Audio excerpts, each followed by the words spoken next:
Good evening, everyone. Welcome to the June 1st meeting of the Richmond Selectboard. First, do we have any public comment? Adam, I just want to make a brief comment with the Olympic parade that we had. It was another opportunity that makes me realize just how special our community is and how lucky we are to live here. Having the privilege of driving through a crowd and hearing people screaming and hollering and yoo-hoo-hoo-ha-ing and having a great time was fantastic. And local volunteers at the conclusion of the parade, it was nice to have a place to park my car. Thank you, Mary. I didn't hear any complaints and I heard a lot of praise. That was something I was very proud to be a part of. Yeah, and you looked so happy. I thought your head might split open. Yeah. It was a great time. It was someone had thanked us for approving the road closure, and I looked at them and said, I'm sorry, you did a ton of work here. The fire department is here, the ambulance is here, everyone who organized and the volunteers and the parking and so forth is just so impressive. So Yeah. thank you for everyone that did so much to make that happen. Proud moment for Richmond. Yeah. Somebody made the comment that and the Richmond surrounding had more winning Olympians than the country of France. That's And the tough. cheese is better too. Any other public comment on that note? It took us. Any additions, deletions, or modifications to the agenda? On to the main agenda. First, we have a reminder of a special select board meeting on Monday, June 7th at the town center to discuss the Thompson Road, Huntington Road, Bridge Street, and Cochran Road intersection. That'll be- Monday, June 8th. Sorry, June 8th at 7 p.m. I think I did that last time too. So it's Monday, June 8th at 7 p.m. That's next Monday. Regular meeting time and place, but an off Monday. Excuse me if my volume goes off here for a second. I'm joining on so I can share this. Does 1 minute seem like an adequate amount of time? It seems. Right. Is that placeholder number? It's just, I think it's just a placeholder. Yeah. For the announcements, Josh used to give us 5 minutes and it would really disproportionately front load the agenda. So 1 minute was kind of what he settled on, I guess. I don't know. And then next we have an announcement of a torch run for the Special Olympics taking place on Thursday, June 4th. I believe Chief Cohen is taking part in this too. I think that's right. So we have the opportunity if anyone wants to run alongside Chief Cohen or watch the event. I believe there's more details on the town website. Does that go on Route 2? I I mean, don't know the exact route. because it's coming to our town. It's coming, yeah, so So this year's Richmond Police will, from the Round Church to School Street to yeah. So Richmond Police will be Done. running from the Round Church to School Street to bring awareness to Special Olympics. Torch Run will take place on Thursday, June 4th, 2026 at 2 p.m. And it's planned to conclude at 2:15 at the Richmond schools. So it crosses Route 2, but it's Bridge Street, Jericho Road. Doesn't travel on Route 2, but would cross Route 2.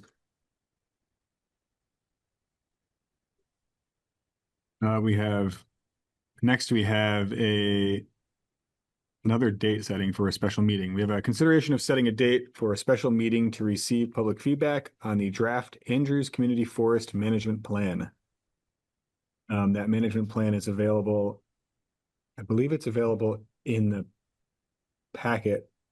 I also found it on the ACFC website, the page on the Richmond website. It's very, very clearly available there. So we have a bunch of options. We can pick any off Monday, or we can do any Tuesday or Wednesday. Yeah, Sam is not available from the ACFC in July. So that's one sticky. Not available in July. July 7th, July 13th, and I guess that's it. July 7th and July 13th not available. So I don't think that would probably be. So you're just looking for public feedback rather than a public hearing. Yeah, I think this is more informal.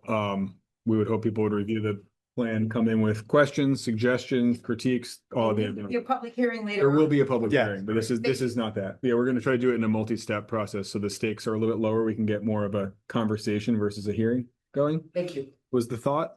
Third Monday of June. Does anyone have any third Monday, what is that? That's the 29th, right? I may not be able to be here. It's like Yeah, 50. listed dates were, yeah, the Monday, June 23rd. 29th, or the Tuesday, June 30th. Monday, the third Monday in June would be our regular select board meeting. Right, I was thinking, yeah, I'm sorry. I don't think we don't think this is gonna be a 2 or 3 hour meeting, but we thought it would be long enough. It would be worthwhile to dedicate an entire hour to.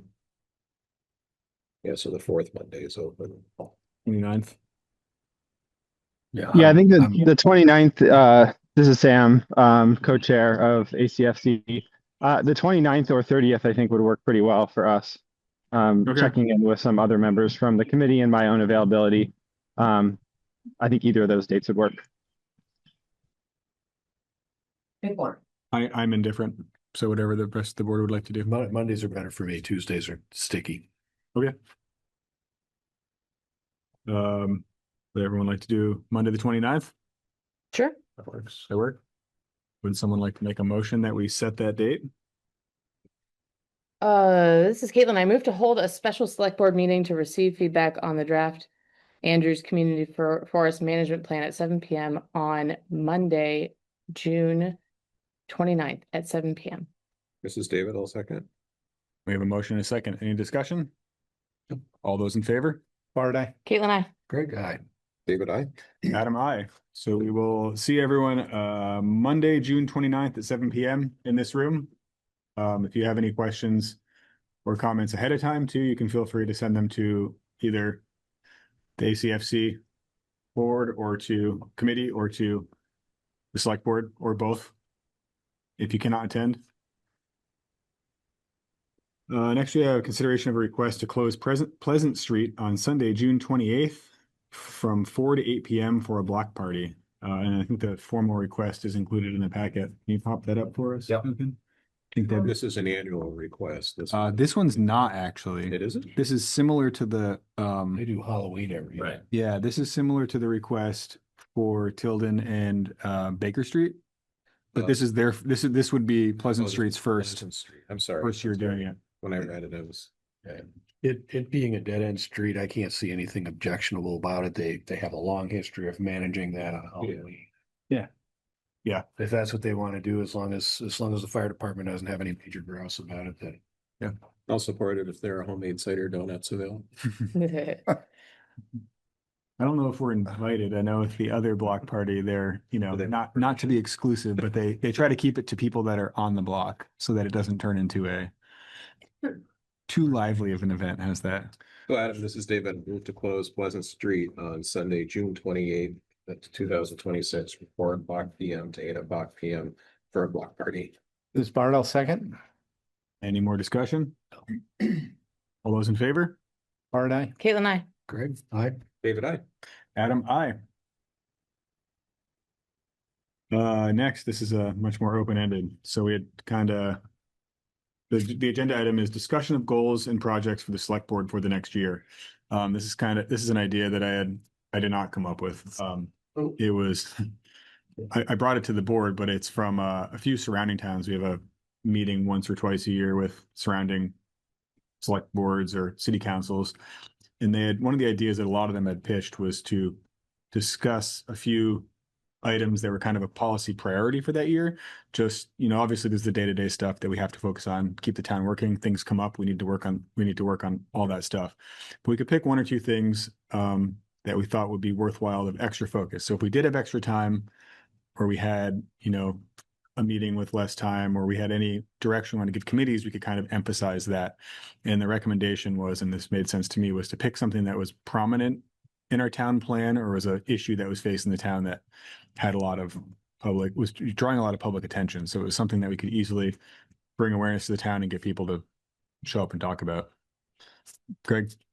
I know I've mentioned this before, but I think we need to begin some kind of process to begin dealing with the town center building itself and the incremental improvements that we put up for a bond vote this year, or not, we put up for approval on the town meeting. And so just sort of setting priorities, determining cash flows, et cetera, but the idea was that we start accomplishing things that can be done so that we don't end up with a singular $20 million project, but Yeah. and that included things like windows, heating system, flood resilience.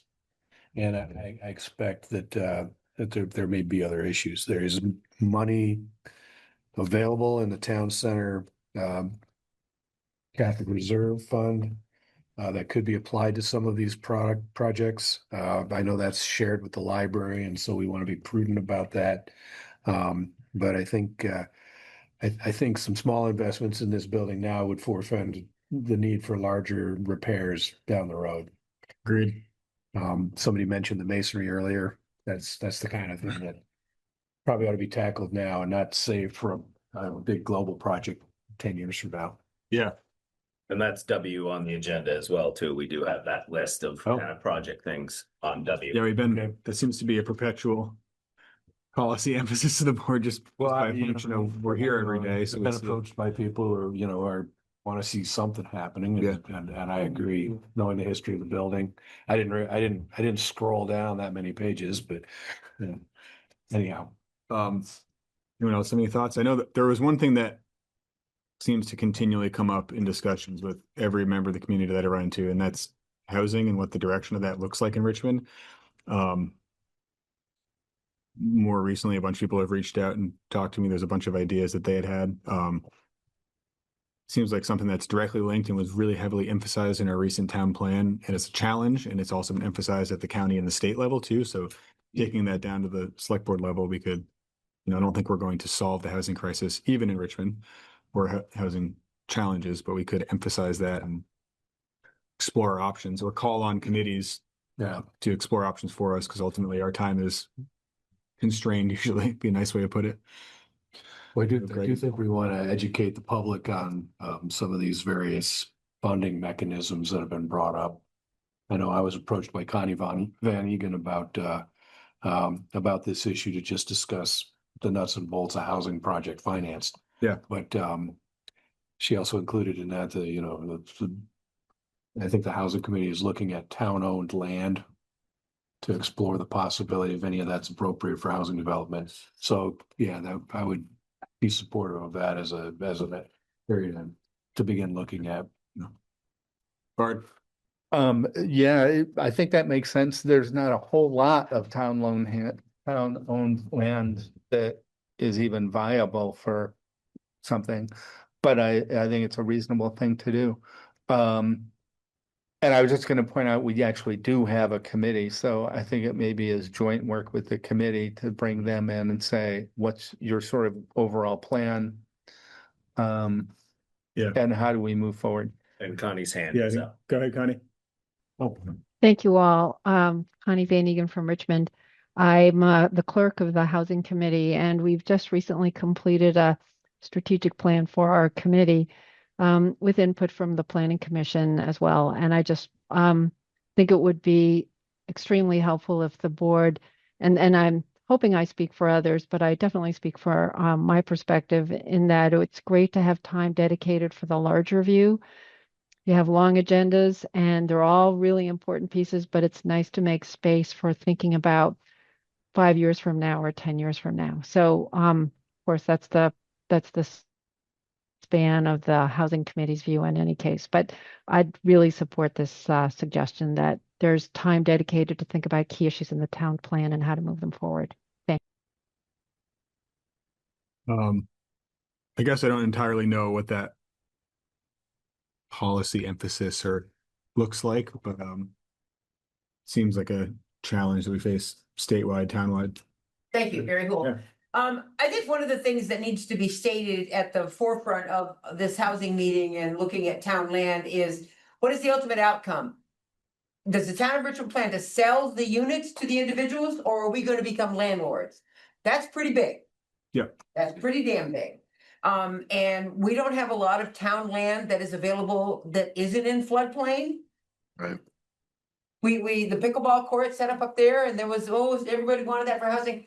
When we went to school here, that was where we had to go to play, all the way up there, because Volunteers Green was a farmer's field. So Okay. I understand the need for housing, but please don't be short-sighted selling off assets for the town, and the town does not want to be a landlord other than whoever shares under this roof. Yeah, I think this is more from the select board perspective, I would imagine, can only speak for myself. I don't think that's a specific goal we have. I think that we would try to think of policies or. Committee, they're gonna bring what they I have was to talking, you. so stop. So they can bring it to us, but ultimately it's up to us. I don't think that our goal is to become a landlord or sell off land. I think it's to explore the numerous options that we have not explored so far. So whether that's TIF district to expand water and sewer, help stabilize that system while increasing housing. There's a lot of options there. So that's one really small piece. So I just would not get focused on that. There's a broader policy discussion about anything we can do to bend the needle on. You know, our water and sewer is really challenged right now, and it goes hand in hand with housing development, and there's no money for either of those. So as Bart and I have debated, it's like the chicken and the egg. The former mayor of Burlington has developed a company, Let's Build Houses. Yep. And maybe it would be nice to have him to speak. Yeah, that's to actually a at great least their idea. group. Yeah, thank you. He's an awesome individual. Thank you. Sorry for shutting you down. I apologize. What else? Any other issues we want to focus on, or do we want to loop back on these and think about what we want to do? Yeah, I think we should loop back. It's a great placeholder for future discussion. I think Bart has another idea. Well, the town center got me thinking about, are there other policies related to the town center, the use of town center? Like, because some of these things overlap if you made it in Venn diagrams. Mhm. Yeah, they're all pretty closely intertwined, and So there may be, you know, like town center building use policies. And I'm stale on that, but I know we have one. So that might be worth looking at just as we're contemplating some of these related things for the building. Caitlin. I think overall, the key theme is just making sure that we've kind of taken care of the foundation to set us up for the future. Obviously, we do that in the budget planning generally, but I do think there's some pretty big foundational things in like a historical context of this building, for instance, as well as what we're going to do to set up our town to continue to grow and be successful, and who we're driving here and so forth. So everything's kind of mapping back to that for me. I think the town center is a huge piece of that, and I wouldn't undercut how much of a goal that is, not to just fix the things and make the plan for the monies that are coming in, but actually make a plan for the town center that allows us to grow into the future of Richmond and what this place is becoming and what it could become. Yeah, almost a vision or a statement of where we would like it to be in 10 or 20 years. Yeah, Something to work towards. yeah.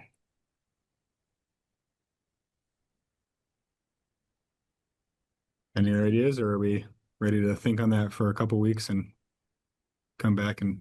I'm good. Good. Those are two good ideas. Two things that we can actually bite off. Next we have a review of update from the Planning and Zoning Department. There's Keith here. I am. Hello, Just everybody. dive right How in, are Keith. y'all? Can you hear me? Yeah, Yep. Okay, great. I just want to add to the comments you were talking about before. You have an implementation table within the town plan 2026. And Virginia and I are going to be breaking those out and giving them to each of the disparate committees in the very near future. So that would be a good starting point for that discussion that you were just having on those issues there. To the monthly director and zoning officer report. This is resurrected from about 18 months ago. And with Dante here, this basically brings us all up to speed on what's happened in this fiscal year, not this fiscal year, this calendar year, I should say, from a zoning perspective. And it's a semi-dense document, but I mean, I think it's readable. It is 4 or 5 pages, and it will be condensed down as we move on because this is including the previous 6 months. So I would add that if anybody has any questions, please rock and roll, and we'll answer as best we can. And if not, you can send me an email too. I reviewed it and I didn't actually have any questions, but I really appreciate the update.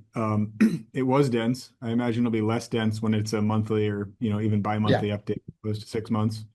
I'm glad that Dante's up to speed and we have our feet back under us and we're able to start doing these things again. Oh yeah. Bart, I can't tell you how much it has transformed this office. 6 months of being the dual position, and then Dante coming in and really almost plug and play.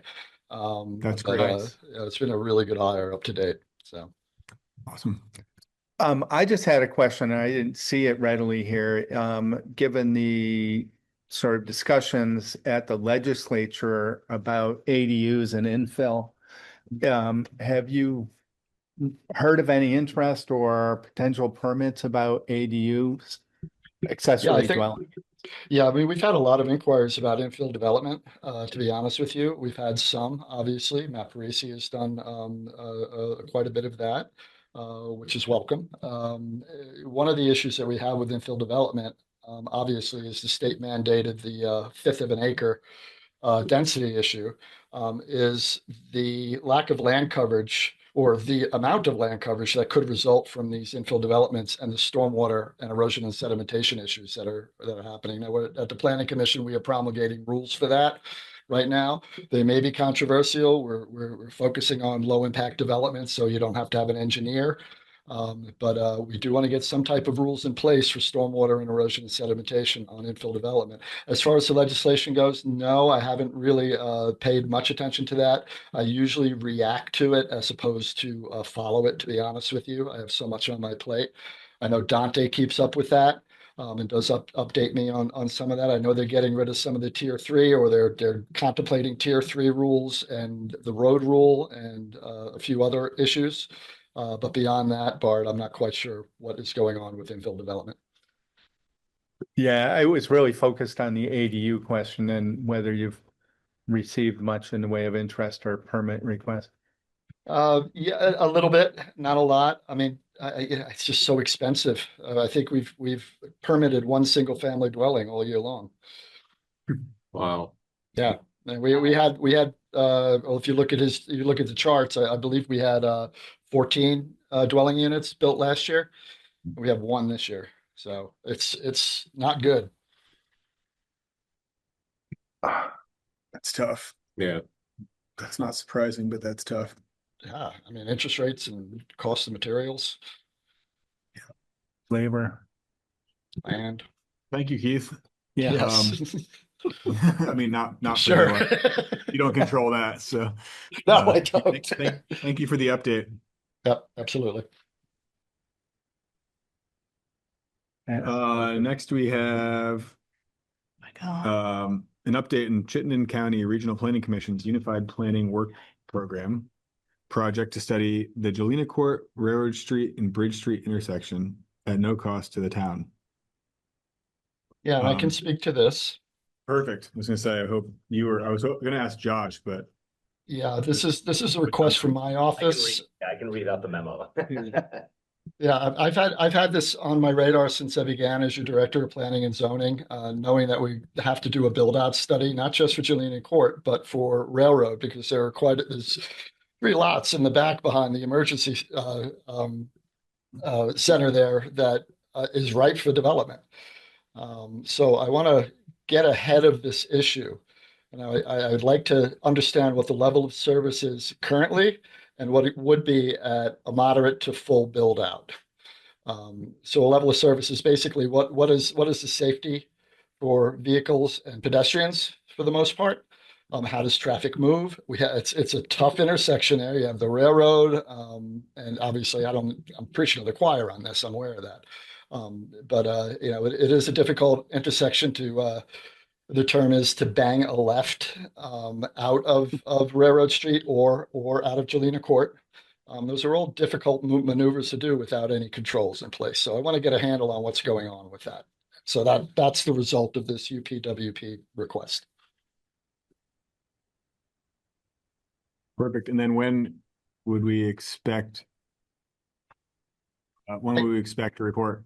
I would want, being that school is out, basically, it's probably not going to happen until September. We don't want to do it in August while school is not in session. Maybe there'll be some preliminary at that date to get some type of flavor of how much of an impact the school has on it. But once everybody is settled in, September, October is where I see this really, really moving forward. Great. I think it's prudent to wait till peak traffic to do this, so we Yeah. get an accurate picture of the worst case. Exactly. Yep. Great. So we have to Thanks. get a baseline. That's the issue. There's no baseline that we currently have. Thanks for pushing on this, Keith. I know this has been discussed, I think, the entire time I've been on the select board and prior to that. Needs to be discussed. And Okay, any great. questions, obviously just reach out. You know where to find me. I just said there are permit applications in the file where that traffic pattern has been analyzed to death. It's not great. No, yeah. Even the status quo is pretty boggy, but Yeah. Ultimately, I think we need to think proactively about some kind of parallel connector to connect parallel to Bridge Street. I don't know where that happens, if it happens all the way over, but there's no additional improvements that could be made up through downtown with village layout and stuff. We can't add additional lanes, or we might go on top. we might start seeing internal signalization and but anyhow, it's a thorny problem. It is.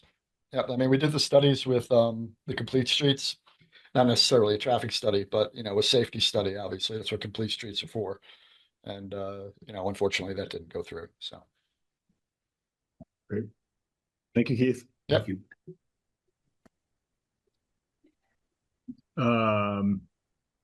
Next we have another traffic issue. We have discussions of concerns of speeding on Huntington Road. So I think a resident of Huntington Road had reached out, expressed some concerns about cars going alarmingly fast there.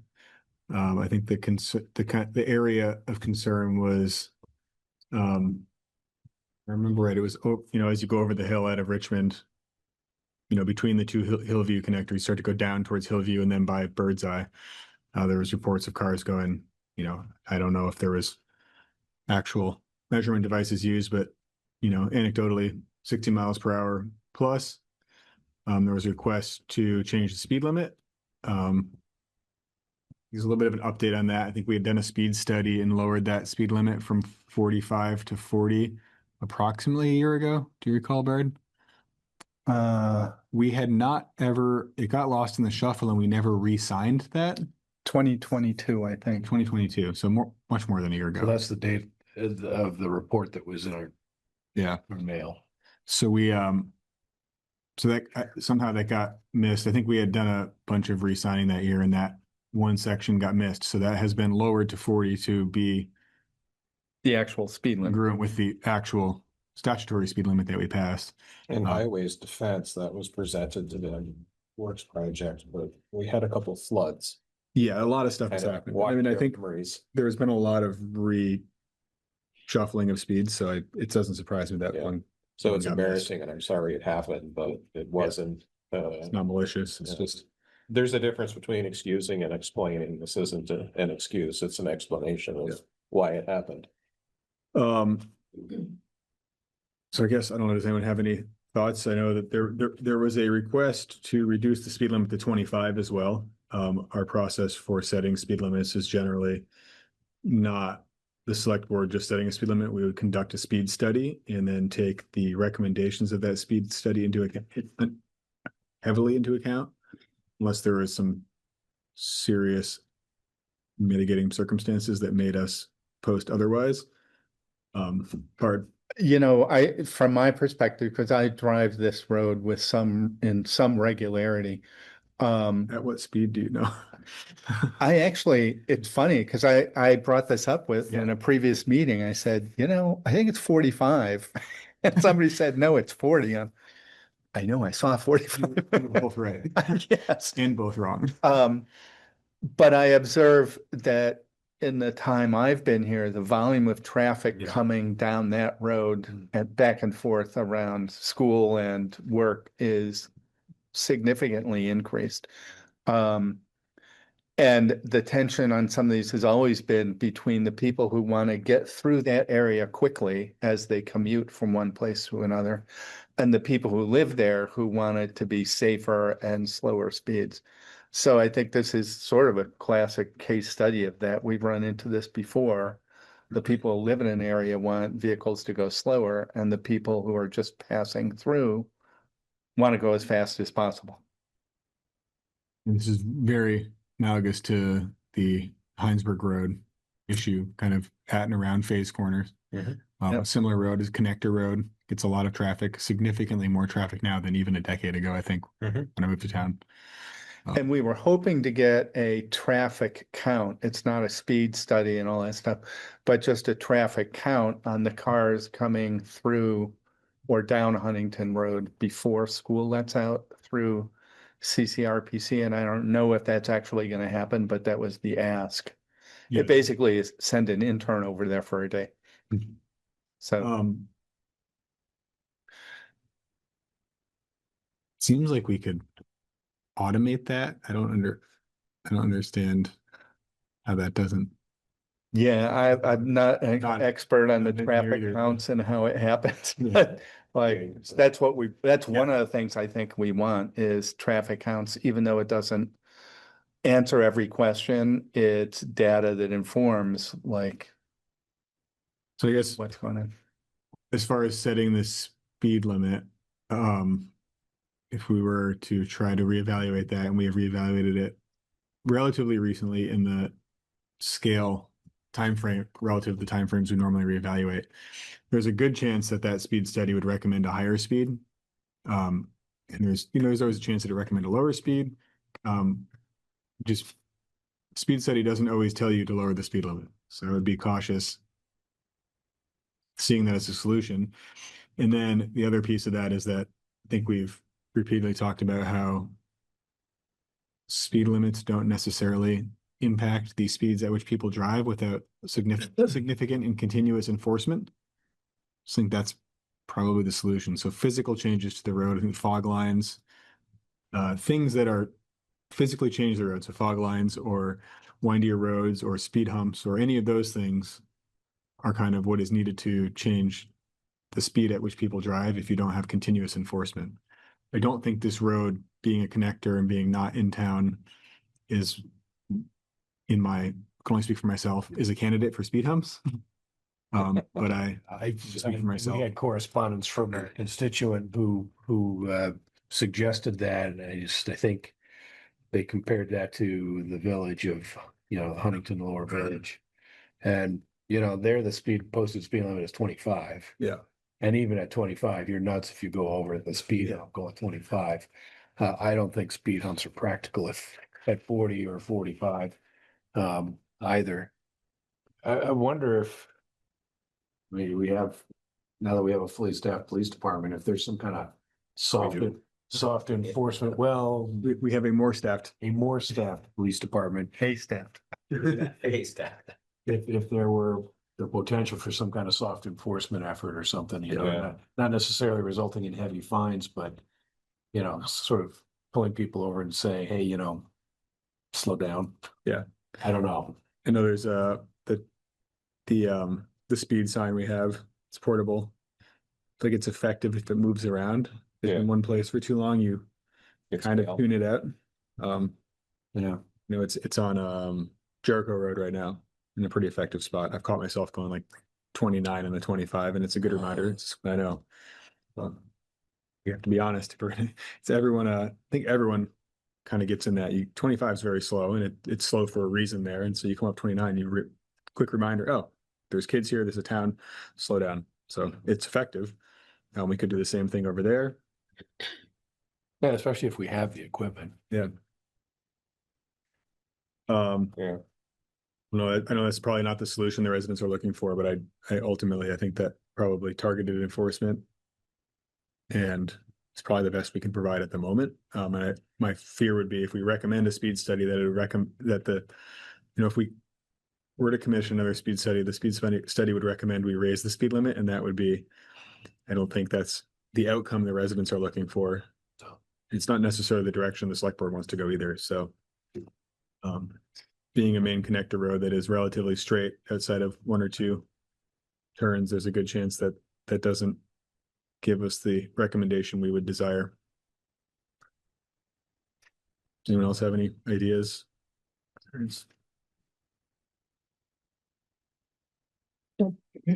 I think just the signs and let's go from there. Yeah. And it is worth, I'm skimming it again, the 2022 study, which is not that long ago, No, has a fair amount of data regarding volume and speed. is that study posted in the packet? I think It is. was, right? It's up here right Okay. now, the Huntington Road. Oh, you thing. brought it up. Yeah. Perfect. It doesn't have like the traffic count on it. I was looking for that, but it does have kind of some basic average speed stuff and It's, summary. it says they counted volume and speed, but you're So I right. didn't see it. I didn't see it. And then Yeah. I'm sure like anything, an average is not going to give you a good number because it's going to be average. It's going to be these peaks and valleys, I Yeah. think, that we would really see. Yeah, and they're hovering right around 40, 45. Yeah. It's the 85th percentile that goes 53. Is, you know, it's if you own a BMW, you're just going to drive fast. Or a Saab. No. The average speed's slow because it's broken half the time, but So you have to go with volume. yeah, I guess if anyone wants to review the speed study and come with further recommendations or requests, we're all ears. It's just we're kind of trying to balance all the different needs, wants, concerns for the roads. So it's a tough balancing act. Oh, and one point of clarity, the report is dated 2022, early 2022, but the data was collected in 2021, so slightly older. They just haven't seen that much major development out that way to change the facts on the ground. Yeah. You know, so it's not like they've added 100 houses to Huntington. Or any major connector roads or anything. Structurally, it's basically the same. All right, next we have a consideration of a request to use $3,000 from the Conservation Reserve Fund to partially pay for a conservation easement at the VYCC property. Hi, We folks. have, This is Breck Knopf, representing VYCC. Should I jump in with a bit of a overview of the request and a review of the process? Sure, yeah, that'd be great. Okay. Yeah, I'm happy to share a few thoughts just to give folks background. The request is for $3,000 from the Conservation Fund. It's part of a larger easement budget, and it would support ongoing stewardship and oversight by Richmond Land Trust that would hold the easement. The goal is to ensure continued agricultural use of the land between the two monitor barns. The easement, roughly would go from the west side of the white farmhouse that's in front of the east barn over to the driveway of the west monitor barn. So it's the flat land between the two monitor barns, what we call our market garden. It would also include the hillside with the solar panels, and it would allow for agricultural structures in the future, but we've worked closely with the Richmond Land Trust to really think through what the height restrictions on those structures should be. I think it's worth sharing with a sense of pride here a program note about the farm at VYCC. It's a program where young people have an opportunity to work together, to feel like they're part of a community. It's outdoors, and all of the work and the crops that they grow, almost all of it is dedicated to alleviating food insecurity. So we partner with 12 medical centers this year, and there's 450 families who receive weekly shares of food. These are families who struggle with food insecurity or diet-related illness. One of the longer-term goals of the farm at VYCC is to have a year-round program impact. So we've begun a partnership with the VA. A couple years ago, they wanted 30 winter shares. Last year, we increased it to 60. Next year, it'll be 90. And so putting this land in, putting an ag easement on this land is really, I think, a sign of the organization's commitment to that program. And again, grateful for your review of this. A quick note on the process. The Richmond Land Trust has just been great to partner with. Particularly Lou Borey's been a helpful writing partner.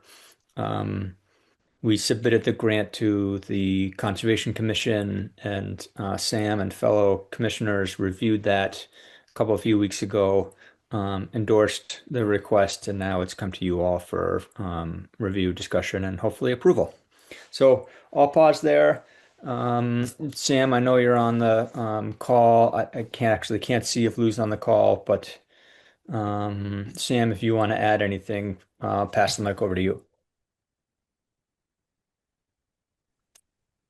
Hey, yeah, I guess, as is tradition, this, it's not RCC's application, but we did review it, and we did vote unanimously in favor of approving it. I can certainly field any questions about RCC's review and that discussion. But I guess aside from that, I don't have any other comments. Bard.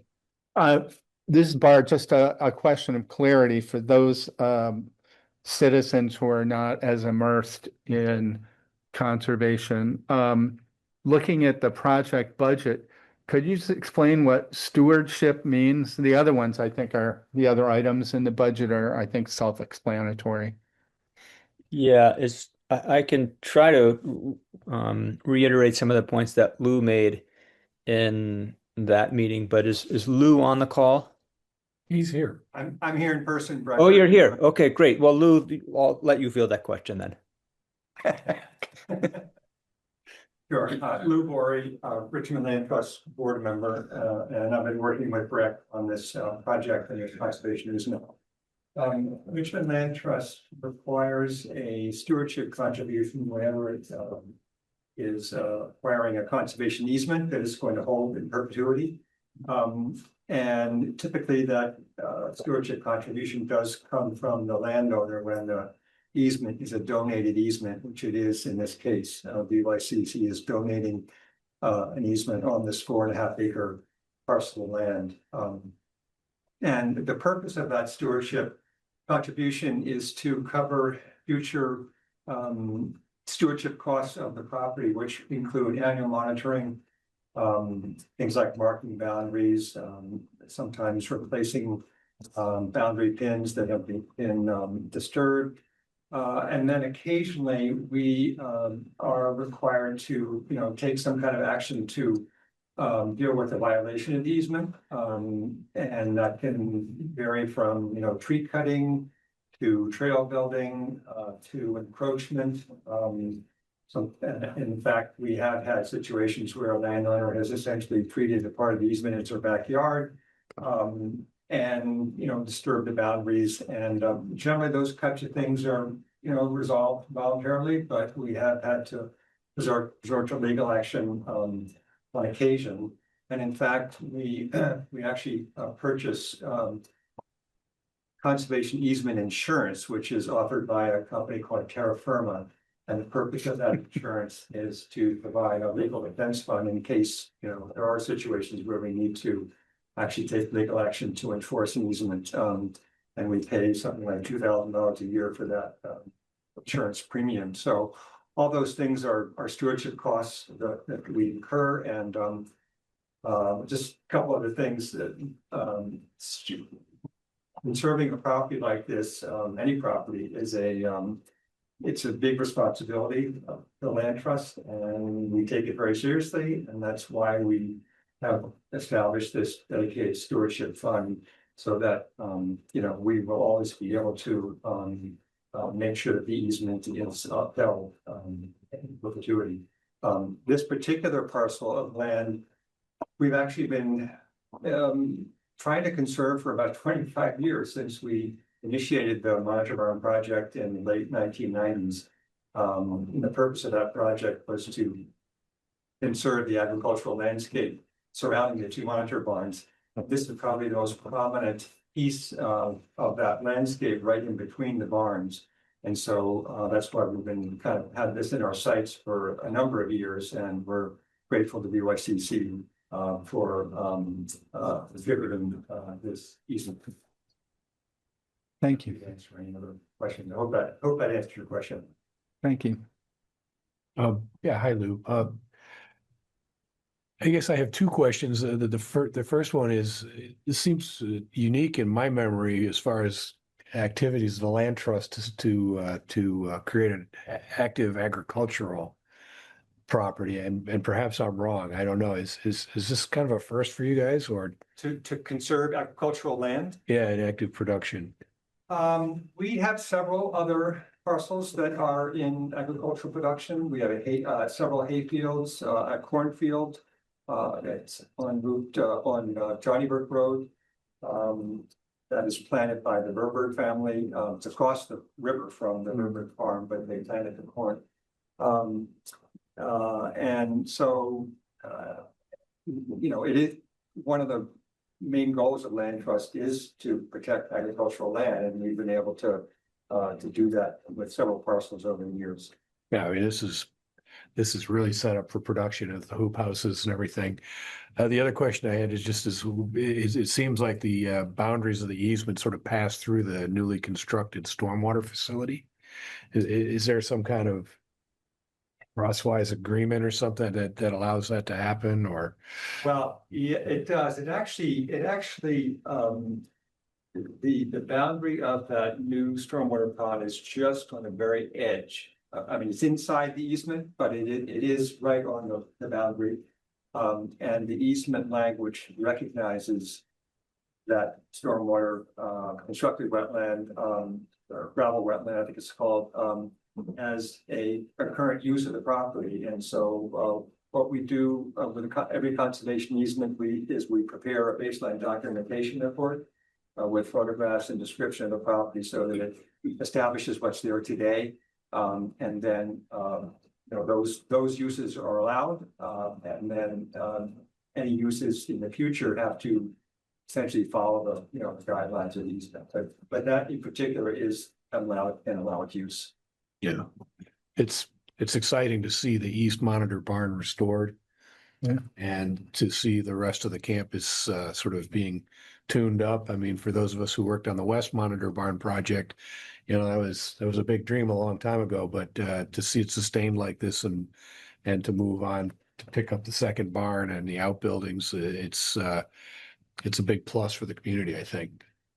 Yeah, thank you. We're really proud and feeling like it's really looking sharp. So it's great to hear that feedback. Thanks.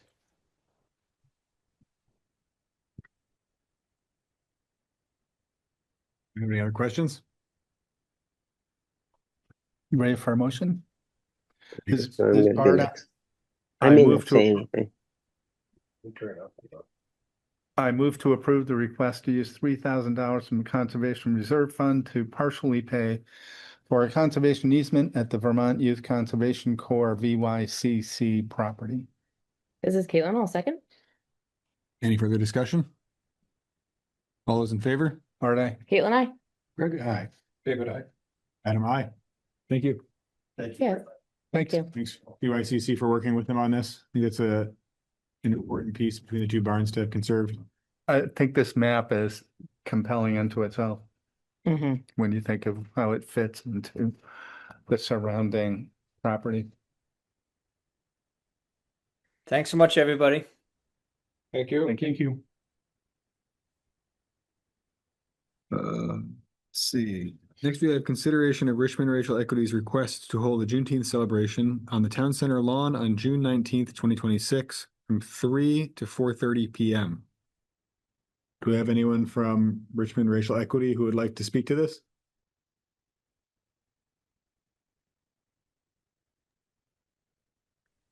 This is Connie Van Egan, and I see Patty Connie. is just coming in. Oh. So let's let her speak. Yes, I do you have any questions? No, this is pretty straightforward to me. I guess, can you give us a quick, like a really high level? Sure. We're gonna show Idea up of what we're gonna show up at 3 on the town centers. We're gonna do exactly what we did last year. We showed up at 3. We're gonna have a table and a little tent We have a person who's going to help lead us in songs. We're going to talk about what Juneteenth is about. We're going to have Ben & Jerry's ice cream. You all should come. It'll be delicious.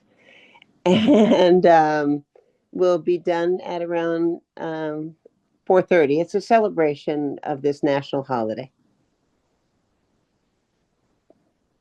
Anyone else have any questions?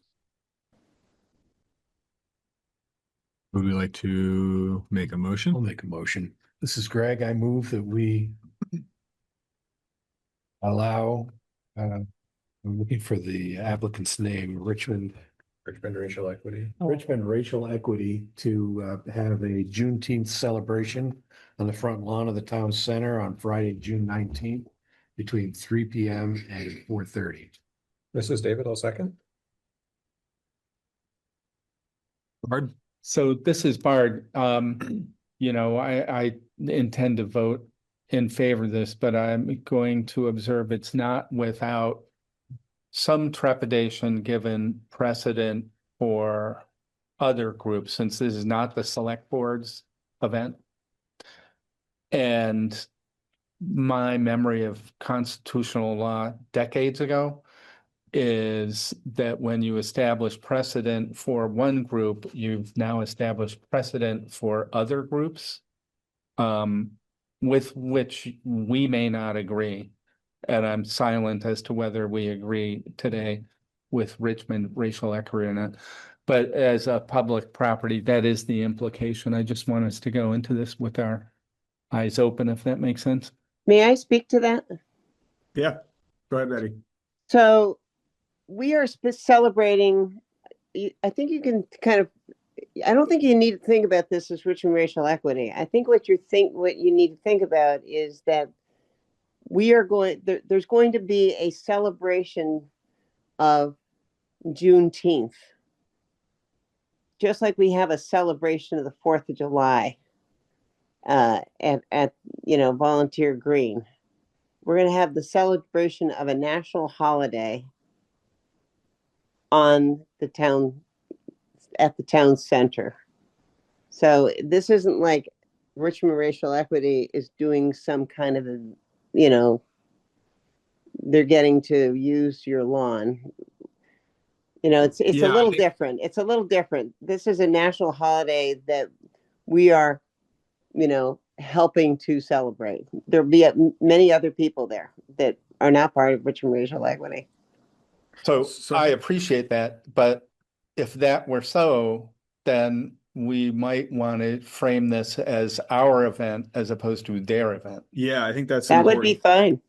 Yeah, so I think that's what we're up against, Patty. Not up against, that's the wrong way to put it, but one of the nuances that was pointed out to us by the lawyer based on some pretty clear precedent in an adjoining state, but that would be very, very relevant in Vermont, is that if we were to make the motion in a way that Richmond Racial Equity is holding an event here, it would be clear that we are delegating the the ability to have an opinion about whatever could be perceived as a political issue on the town center. I'm happy to entertain an amendment.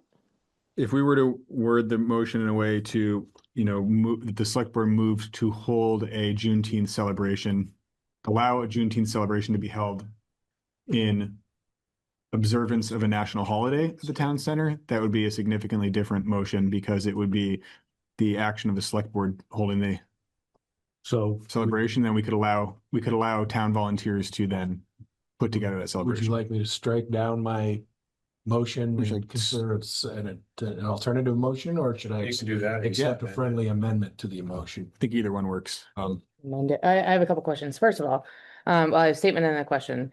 The first piece is just to clarify, because we have a lot of notes in front of us explaining this. Yeah. And I just want to clarify that from what I'm understanding, the difference is that the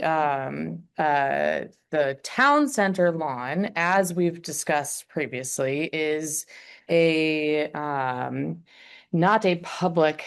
It's not a public space. forum, right? Not a public forum. It is and I'm trying to find the word for it in all of these words here. You use it to express It is a limited public forum, meaning that that's how we put the signs on the lawn as speech from the select board and so forth. And so that is what makes it different from the park, in that the park is a public forum. But the town center lawn is not. So then my question is, and I love the idea of the town being the folks that are saying that we should celebrate this holiday. If we do that, is there anything that changes with how, like, is there any support or any, like, is there anything that changes with the town hosting or being the with removing Richmond Racial Equity's name from the motion and putting in? My understanding would be it's not a recognized Richmond Racial Equity event, it's a recognized Juneteenth holiday celebration event. Right. Does anything else change or? That is. Good. I just have a question, because you're doing this as a holiday celebration. So does that mean Memorial Day, Labor Day, Lincoln's birthday, Washington's birthday, anybody's day, we can have a get together on the front lawn and then you're okay? Yeah. With approval from the select. I think we have to, I think that Yeah. our threshold would be like a national holiday. I love that. That's kind of the line we're drawing, right? I think. Yeah. That is not a To private be clear, event we're not gonna or- organize an event on every one of those, but if someone wanted to come and organize one, I don't want to commit to us organizing an event on all these. Yeah. If someone wanted to come and organize one, then we would be receptive to that. Kind of like July 4th. Good point. I would love if we did something for other holidays as well. I think that's great. So how would we, I would love to amend this. Or you want to strike it and start over? David had some suggested language. Yeah, can we just say, I move to approve a Juneteenth celebration on the town lawn? Does that cover it? Yeah, I'm just saying to emphasize that it's in recognition of a federal holiday. I think that's because that's the line we're trying to draw, right? Is that we want to take, Right. want to create some standard. Recognition on the federal. So accepting the friendly amendment? Yeah. I move in recognition of a national holiday, a Juneteenth celebration on the town center lawn on June 19, 2026 from 3 to 4:30 PM. I'll second that. Do we have any more discussion? All those in favor as amended? Bart, aye. Caitlin, I. Very good. David, I. Adam, aye. Great. Excellent. Thank you. Thank you for putting that together. I'm really looking forward to that. I do I'm think so that glad. I hope you'll all be there. It would be Thank great you. to have more celebrations of the town center. Yeah. If there's any, that's a great question. If there's any other holidays that someone felt motivated to organize, a small, large, medium. Yeah. Whatever type celebration, that would be great. Not to- Town center. We're That's trying to big, have yeah. it be kid friendly, so bring your kids. Oh, yeah, they're always with me. Yeah. You can watch them for me. Can't guarantee that they will be friendly, but thank you, Patty. Just a note, going back to the beginning when we were talking about select board goals, I feel like that kind of goes back to what I was saying of make the town center a place that is something that we all invest in It and does are go hand in using and hand. so forth. So I really like Make it it. more of a focal point of the community, and that'll goes hand in hand with keeping it physically vibrant. Should we have a formally promulgated policy on the types of things that are qualified for use of the town land?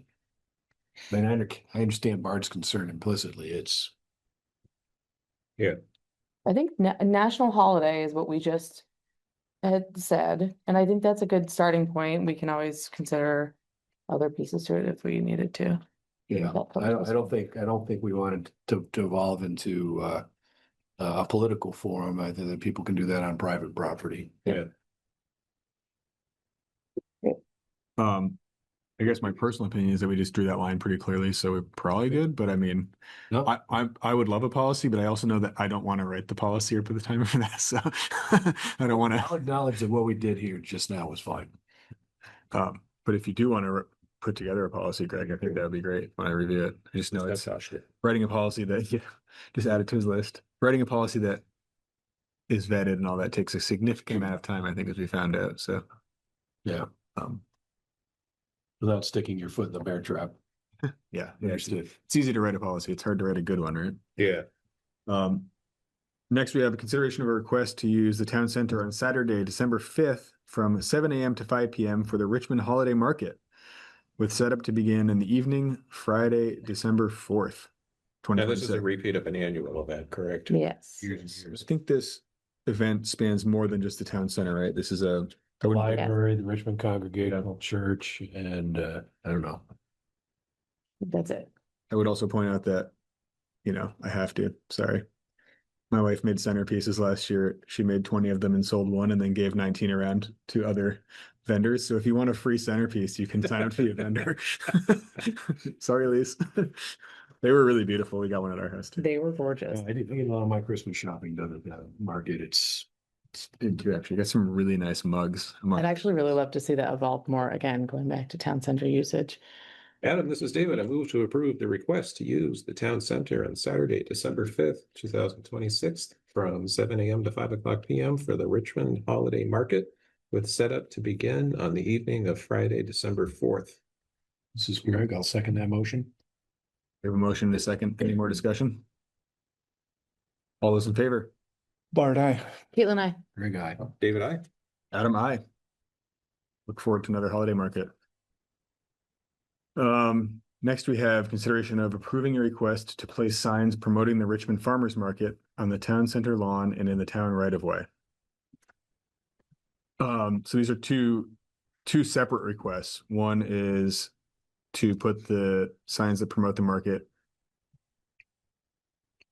in general and that the farmers market's put up every year for the market. So right, this doesn't make any sense. I got to read that before. Yeah, so yeah, they're gonna Explain put this up, bit. they're gonna put up the general ones that we've typically seen to promote the market. Okay. And they have confirmed that Oh, they'll okay. they'll bring it back and forth. It won't be sitting out there all the time.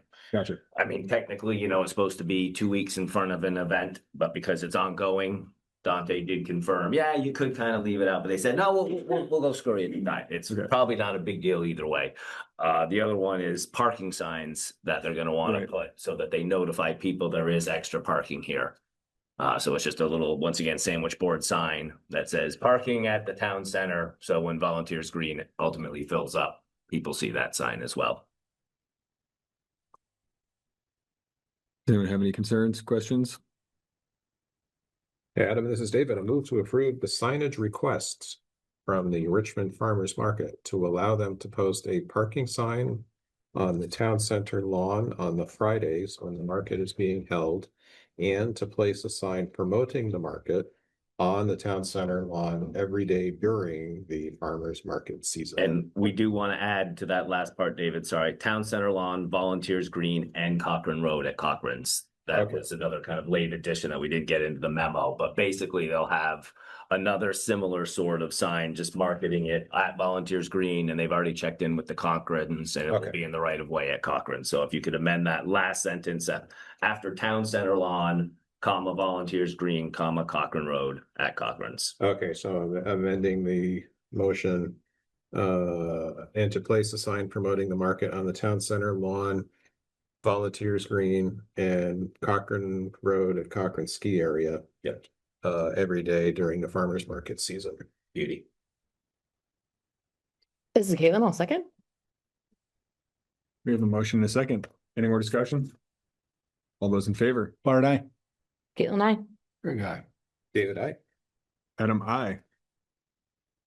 Can't wait to see parking signs. The parking signs will be helpful. 2 years ago, they were very helpful. I remember it wasn't as overwhelmed at the park that summer with parking, and now Yeah, it's pretty slammed down there right now. Or not, one of my not right favorite now. parts of summer. Yeah, it's great. Great event. Make sure I don't lose track of where I'm at. Yeah, so I am Where we now. at? M, right? 4th of July. So next we have consideration of approving spending from the 4th of July Celebration Fund for expenses related to the July 4th, 2026 celebration. This is from the 4th of July and 4th of July Parade and Fireworks Committee. And then I think they have a budget in here, right? Yep. So the total request is $6,000. And it covers kind of all the events or services or items that they provide as part of the Right, and Tom and Sue are here as well, so. You have anything you'd like to add? You want to speak to it? Okay, if anybody has questions, What is, basically what we're doing is trying to get the okay for that amount of money so that when we have to go buy something, we don't have to wait 3 weeks for you guys to have a meeting. We can go and say, Josh, here's what I need. I do have permission to give me this, or go to Kate, give me a check. perfect. That sounds like a great plan, yeah. I look far enough ahead that.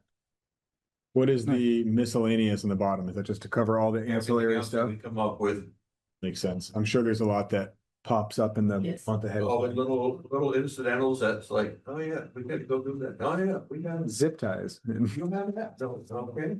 Garden stakes or signs, you know, all those little. The plan of having this approved ahead of time and having Josh just approve it. Yes. It's because it's a financial decision. The select board has to approve it. But we can approve it ahead of time and then delegate the day-to-day management of that to Josh. Is going to make this committee's job a lot easier.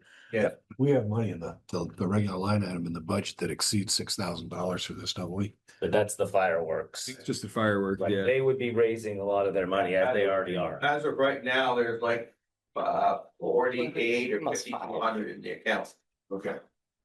Plus, we have a coin drop, We got a coin drop. And and we're having another one in October. we have some more people that have promised to sponsor something, but they haven't got their money in yet. So yeah, so it looks like there's just under, like barely under $5,000 in the account, Yeah. between the account and money that is Right. in a separate account in Venmo that hasn't been Yeah. pulled into that account. They have commitments of $1,100 in sponsorship and donations that they haven't received yet. So there's about the $6,000 is available, and then that would not take into account any revenue from the coin drops to the EBD. So I guess I would just say, I think we should approve this, but I would say that we obviously don't want to exceed expenditures to exceed the amount in the account at any given time. We would delegate that, and you guys and Josh should just figure out timing and how that all works.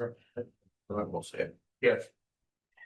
This is Caitlin. I move to approve spending from the 4th of July celebration fund of up to $6,000 and not to exceed what is in the account at the time, to be used on items as presented by the 4th of July Parade and Fireworks Committee or similar items with approval of the town manager, with the condition that anticipated revenue is fully realized and the balance of the fund is equal to or greater than $6,000.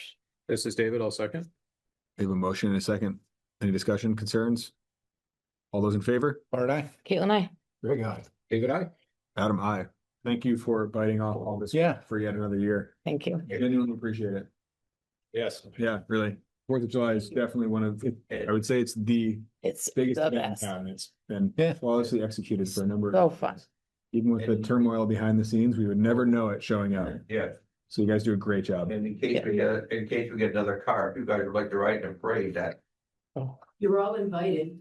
Thank We you. go every year. I don't. Oh, yeah, I will be at the parade, but I have two. Trying young to stop kids from running into traffic. Yeah, Maybe if you not put 'em- during the fun. Maybe if you put them in the car, we won't have to worry about it. Yeah. Or it'll get worse. It could go either way. There was a board years ago that absolutely refused to be on public in parade. Yes, Really? I won't mention names or how long ago it was, but there were. and I'll continue with that. So I went to a select board meeting and asked them, invited them, and they all said no. And when the meeting was over, I got up and walked out and turned around. I said, I think I'm gonna put a convertible in the car and say our town officials, and it's empty. You wouldn't do that, would you? I said, watch me, but I didn't, because it was just, and the next year they walked. All, That's a good idea. which was awesome.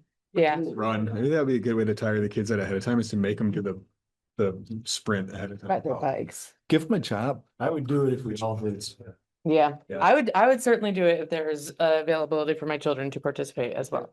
Northfield Savings Bank Fund Run, of course. Yeah, exactly. They won't get tired. I'll get tired and they'll still have energy. It'll be worse.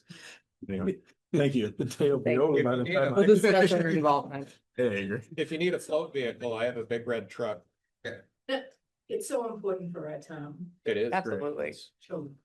And it's They on, have fun. and it's on a Saturday this We year. could ride our e-bikes. Oh, Yeah, it's on Yeah. 4th of July is on a Saturday this year too, so it's gonna be great. It's great. Next we have another 4th of July item. So we have consideration of closing Jericho Road from School Street to Bridge Street from 10:15 to 10:45.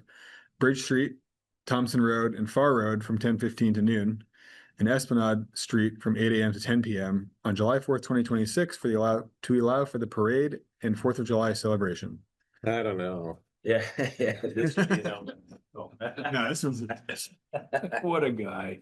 Adam, this is David. I move to close the following roads for the following times on July 4th, 2026. Jericho Road from the traffic light to School Street from 10:15 a.m. to 10:45 a.m. Bridge Street, Thompson Road, and Farm Road from 10:15 a.m. to noon. Esplanade Street from 8 a.m. to 10 p.m., with the exception of vehicles belonging to residents on the street, vehicles for the Classic Car Show, and water and wastewater staff.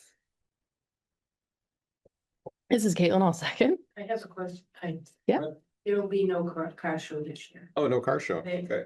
They have, they're still thinking about it. Running out of volun- Not to, Running out of volunteers. Yeah. They're running out of classic cars. but for next year. I mean, technically in Vermont, a classic car is 25 years old. So a 2001 Saab that I crashed in high school would have been a classic if I hadn't crashed it. The 99 Saab I drove to this meeting, the classic. Um,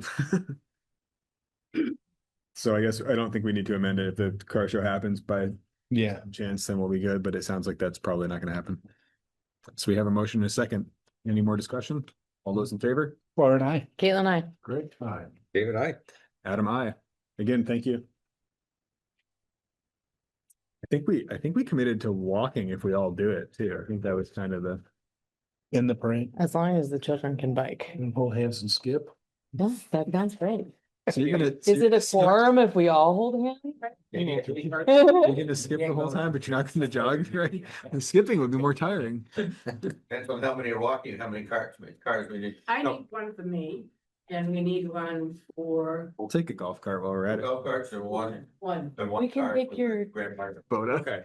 I'll bring 3 because one always dies. Can I get a Shriner card? We took it down last year.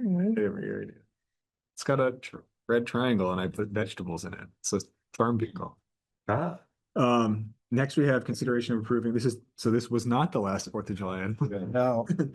No. Consideration of approving a coin drop to be held on Saturday, June 13th from 8 a.m. to 2 p.m. at the intersection of Bridge Street and Route 2 to support the 4th of July celebration. Adam, this is David. I move to approve the Parade and Fireworks Committee to hold a coin drop on Saturday, June 13th from 8 a.m. to 2 p.m. at the intersection of Bridge Street and Route 2 to support the 4th of July celebration. This Bart, I'll second. We have a motion and a second. Any discussion? All those in favor? Bart, I. Caitlin, I. Great guy. David, I.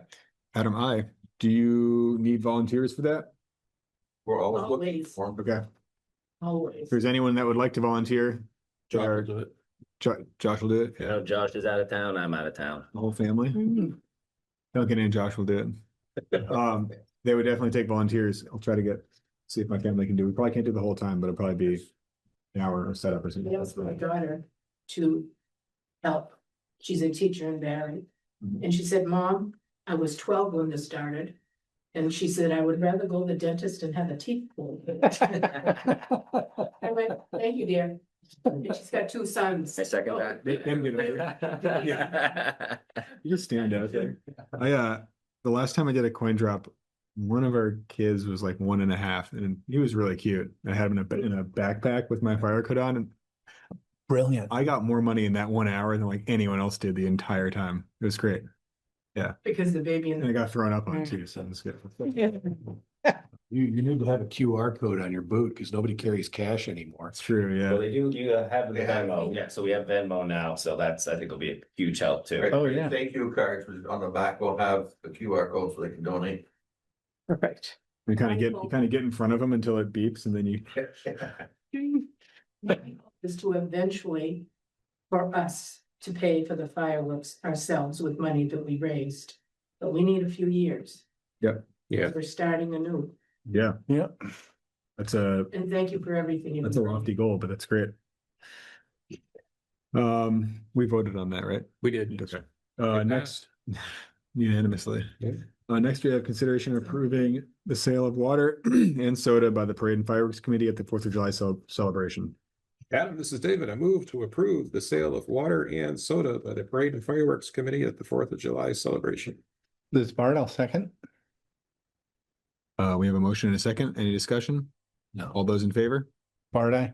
Caitlin, I. Greg, aye. David, I.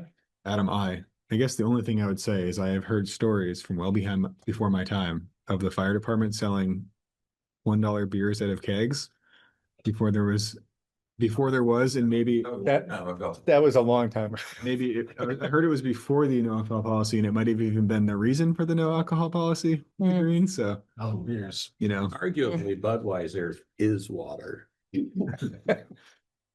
did one year, about years ago, right out front here, there was a beer tent. 4th of July, the firemen put on a beer tent.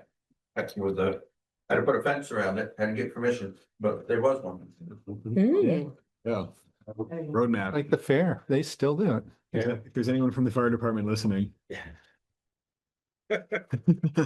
Anyway, next we are done with 4th of July related items, unfortunately. So we're on to maybe not more serious, but more. Thank you. We still have. Yes. We need an audience. An audience of three. Dave. Fill out the form when you're gonna be in a parade, so we'll know how to set you up. Okay. We'll figure it out. We'll figure it out. Thank you very much. Thank you. Yeah, thank you. Next this is an item from our previous agenda that we are revisiting. This consideration of setting the rate increase for the FY27 pay grid. Little background, we had in the budget, built the budget on the assumption of a 3% increase to the pay grid based on the CPI numbers that we were seeing at the time. Those recent numbers have changed drastically. So the annual CPI looks like it was closer to 4%, a little over 4% for the year, ending for a one rolling year ending in April. So the debate last time was whether we stuck to the budget number or we stick to the CPI number. I voted against it because I wanted to think about it and kind of dig into that. And upon digging into it, it sounds like, I guess anyone else like to talk about it? I'm not going to give my opinion first. So that would be a bad move as chair. I also voted against it because I didn't have enough information on it. I think there's a lot of different factors at play here. The CPI is 4.4%. We set the town employees for sewage, sewer, and water at 4% last meeting. And then additionally, the state of Vermont set their rate increase to 4%. There are some towns surrounding us who it sounded like they were updating theirs as well. I don't have that right in front of me. If we were to increase up to 4%, it looked like we were looking at I think it was 21 or $19,000 total impact to the pay. Yeah, versus 16, I think. So it's not, I don't know if it was, no, or hold on. Thought it was. You thought the delta was higher? The delta. Yeah. I don't know. Does anyone have any thoughts on it? I guess once I dug into it, 4% is a conservative estimate of what the actual CPI is. It's probably over 4. I know that we would overspend the budget, but I guess ultimately my concern would be that if we were to have many years of lagging the CPI, we would have to have a reckoning, or we would be underpaying our employees, which is not a position we want to be in. So I'm inclined to pin it to that, and especially knowing that the budget challenges the state faces right now in the water and sewer in our town, so 2 very different sized entities have both pinned it to that CPI. That would be, if I were voting out now, that would be my thought, I guess. But do we have a dollar figure, the difference between 3% and 4%, just to be transparent? So loaded with benefits, I think is 20,000, and then pure salary is 16-ish. the total, That is the difference between. total impact to our spend as a Budget. town would be about 20,000 and the Estimated, because it depends on what a lot of other yeah, right. factors. Estimated 1.5 elevator repairs. estimated at 20,000 and then the actual payroll portion of that would be 16. So the 20 would be the total cost of employment. I for guess, compensation. I guess the background, you're saying that would push us out of budget? Yeah, we would be overspending the budget by about 16,000 In that line item, on that line item, and we would be planning on that. That doesn't mean that we would, or and we have over and under on individual line items Yeah. in every year. But it is certainly an over. Yeah, I mean, just to play devil's advocate, I mean, the cumulative impact of little increases everywhere is still paying. unhappy taxpayers, but yeah, I mean, we're in a period where consumer price index is gonna go for a wild ride. Yeah. And I don't know if we surf that entire wave. Yeah. Our diesel fuel is gonna be over. Yeah, I mean, there are policies happening at the national level that are just inherently inflationary and. Yeah. And I'm sure healthcare is gonna go over too. But having said that, we can't be responsible for choices that we have to make that are beyond our control. No, and in the context of an overall tight budget, Yeah. you know, I mean, the town's finances are in good shape. Yeah. And we will have to look. I wouldn't want that payroll tree to, you know, we increase it to deal with what could be a temporary problem. Yeah. Fingers crossed. Right. I mean, that did occur to me too. I think a large portion of that huge, you know, it's a kind of a exponential growth in the last quarter. It was probably driven by fuel costs or energy costs. And the CPI reflects that annual or quarterly pretty accurately. So if those fuel costs were to come down, my thought was that it would drive the CPI down for next year pretty significantly. So we would kind of, if we, as a policy, maybe not formal, but as a policy, financial policy, if we did kind of pin our total grid increase to the CPI, it would kind of come out in the wash year to year. And we might be under over quarter to quarter, year to year, we'd be a little over 1 year under, but you know, if you look at it over a 3, 5, 10-year time span, we would track that. And that should provide a flat tax rate, whereas if we let things stagnate and then we have to bump everybody up, the tax rate would look like this. I thought of another reference point, recognizing about 70% of our tax bill is schools. I looked up what's going on for teachers. And I won't name them individually, but here's what they are.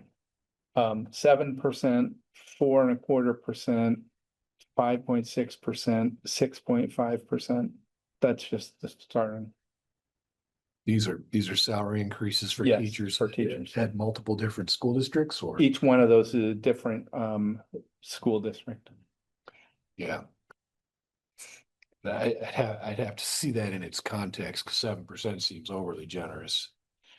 Montpelier includes a 7% increase for the school year starting July 1st, 2027. Yeah, I'm torn on it. I mean, I think there's a chance next year that there's a chance, not a guarantee or anything, that the CPI levels out and we're back to a smaller single digits increase. There's a chance it goes crazy. My concern would just be that we kind of undershoot this by, you know, a percent for a few years. And then we're in this spot where we kind of have to have a reckoning.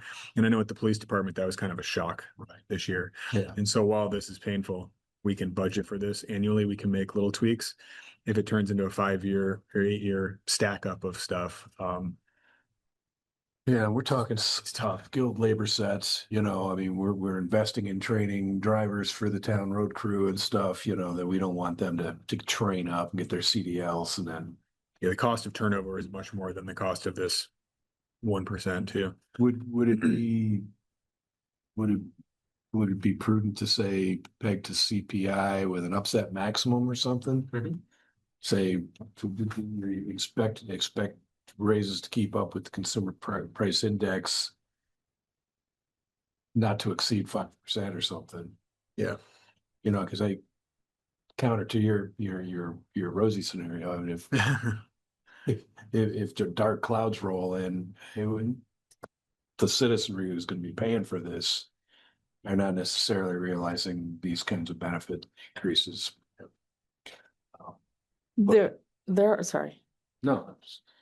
There are other levers that we can pull at that point. So my concern is it's spiking right now. That does increase the 24-month CPI. There is projections, depending on what happens in the world, that it could level out the second half of this year. And if that happens, then we've overshot. I don't think that it's necessarily bad to overshoot and then make up on the back half of things.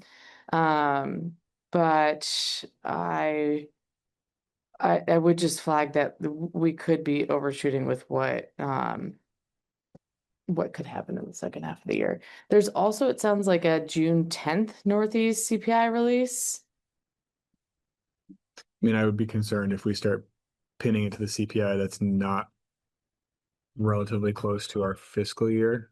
Yeah. We can't, the lead lag doesn't then even out annually. So Yeah, at some point you just have to say stake in the ground. Yeah. Yeah, $20,000 halfway through the year, we're talking about 10 grand. It's not insignificant, but it's not gonna crush our. not budget. catastrophic, but it's not insignificant. Yeah. We just want to make sure we aren't setting ourselves up for a rapid trajectory, you know. And I think it would be important to keep, it's important to know that we are already kind of projecting to overspend one line item in our budget early on in the year. So just keep that in mind as other things come up. Just good perspective to have as we're dealing with this throughout the year. I would also just observe specific to salaries. I've never seen an organization with more than a few employees be 100% full throughout the year. There are always some element of vacancy savings. Virtually every time, somebody leaves and it takes a while to hire. Another example is when a veteran long-term employee leaves and you hire a new one, it's typically at a lower salary. Not CPI, but on the step. Yeah. Yeah. The actual cost of that employee tends to be lower. So the dynamics of that, and then I'll remind people the difference between opting out of insurance and opting in for a family plan is what, around $25,000? Yeah. One person changed from opting out or even an individual to a family plan and have a larger impact, I think. And my real point is some of this is really hard to steer in a really tight way.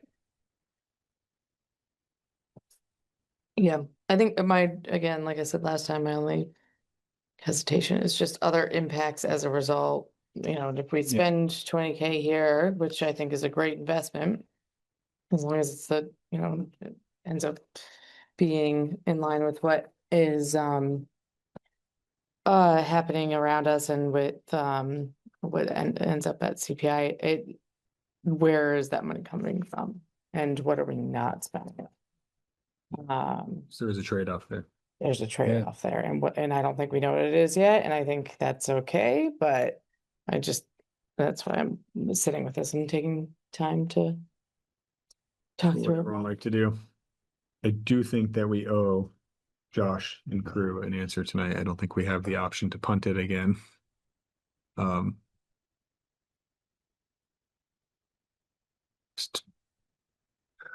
Well, in the interest of at least trying to move it forward, this is Bart. I move to increase the town pay grid by 4% for fiscal year 2027. This is David, I'll second. We have for discussion. I'm assuming we have more. I am, after doing the research that I've done and looking into it more, like I said I was going to do last time, I think that it makes sense to do this, to invest in people, and there just may be some accounting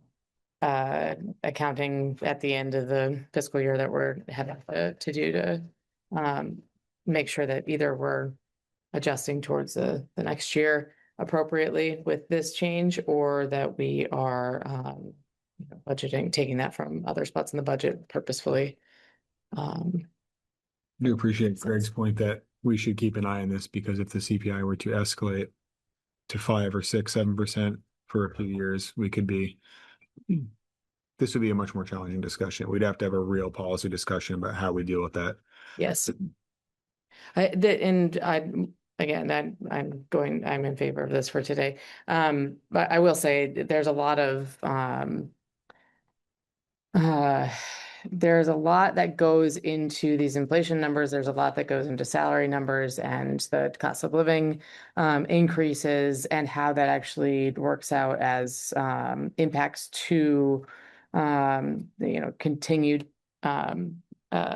rise in costs and rise and so forth. So yeah, so I'm also thinking about that in the back of my head of, we increase, great. Well, when you increase the amount of money that goes out to folks, which I think we should do, support our people, not saying not that, it also increases the amount of money that goes into, continuing to buy and purchase, and not that anyone should not buy their milk and their food and their groceries and so forth, but those things do encourage the economy to continue. So as you chase that CPI collectively as a state, as a nation and so forth, you are essentially training the model to say, okay, we're okay with this, like we're good, we can keep up.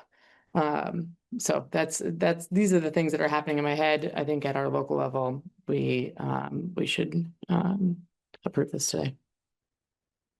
Well, by pegging it to 4% and not making it a function of CPI, I think we insulate ourselves against additional volatility. And I certainly want our employees to feel the love, right? Yeah. I mean, we really appreciate what they do. A lot of them knock themselves out for us. I just want to deal with this, because I'm intending to say yes as well, but I want to be concerned that it doesn't become kind of a new normal. That there's an expectation set up that we should always get 4% or follow the CPI blindly. This is a tilt in their direction, but if things were to drop dramatically, we should revisit this. As we do, I guess, annually. In doing this today, we're recognizing the extraordinary conditions that everybody's living with. My observation and perhaps experience is that every year this is a de novo conversation. You start from scratch and go, where are we?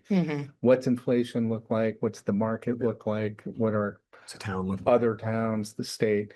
So I think it's the same conversation that happens every year. And it could perhaps be a future select board could perhaps be influenced by whatever financial conditions are prevailing in the town budget. If there were some crisis or some windfall that might shift people's thinking and behavior. Are you insinuating that this select board will not be making all these decisions for everybody? It just feels that way. No, but yeah, I think that's an important point. This is one piece of information, one data point that we use to have a discussion about this. And on the opposite side of that is kind of a sense of where the town is at financially, budget wise, and where how the community is feeling and all that. So this is an ongoing discussion every year. Yeah. Nobody's buttonholing me at the market yelling at me about how much we're paying our sewer plant people or, our road crew. I think there's generally an appreciation for both of those groups and what they do, as well as the police. But this may seem horrific or abhorrent, but I remember at least one, if not two episodes in state government where a class of highly paid employees got rescissions. You got paid less than you got paid last year because we got to manage to a budget. I also saw times where there were reductions in staff, sometimes 25%. So 25% of the people who are working here today won't be working here a month from now. Yeah. So those are really crude tools, but I'll just say I've seen them used or wielded in trying times in the past.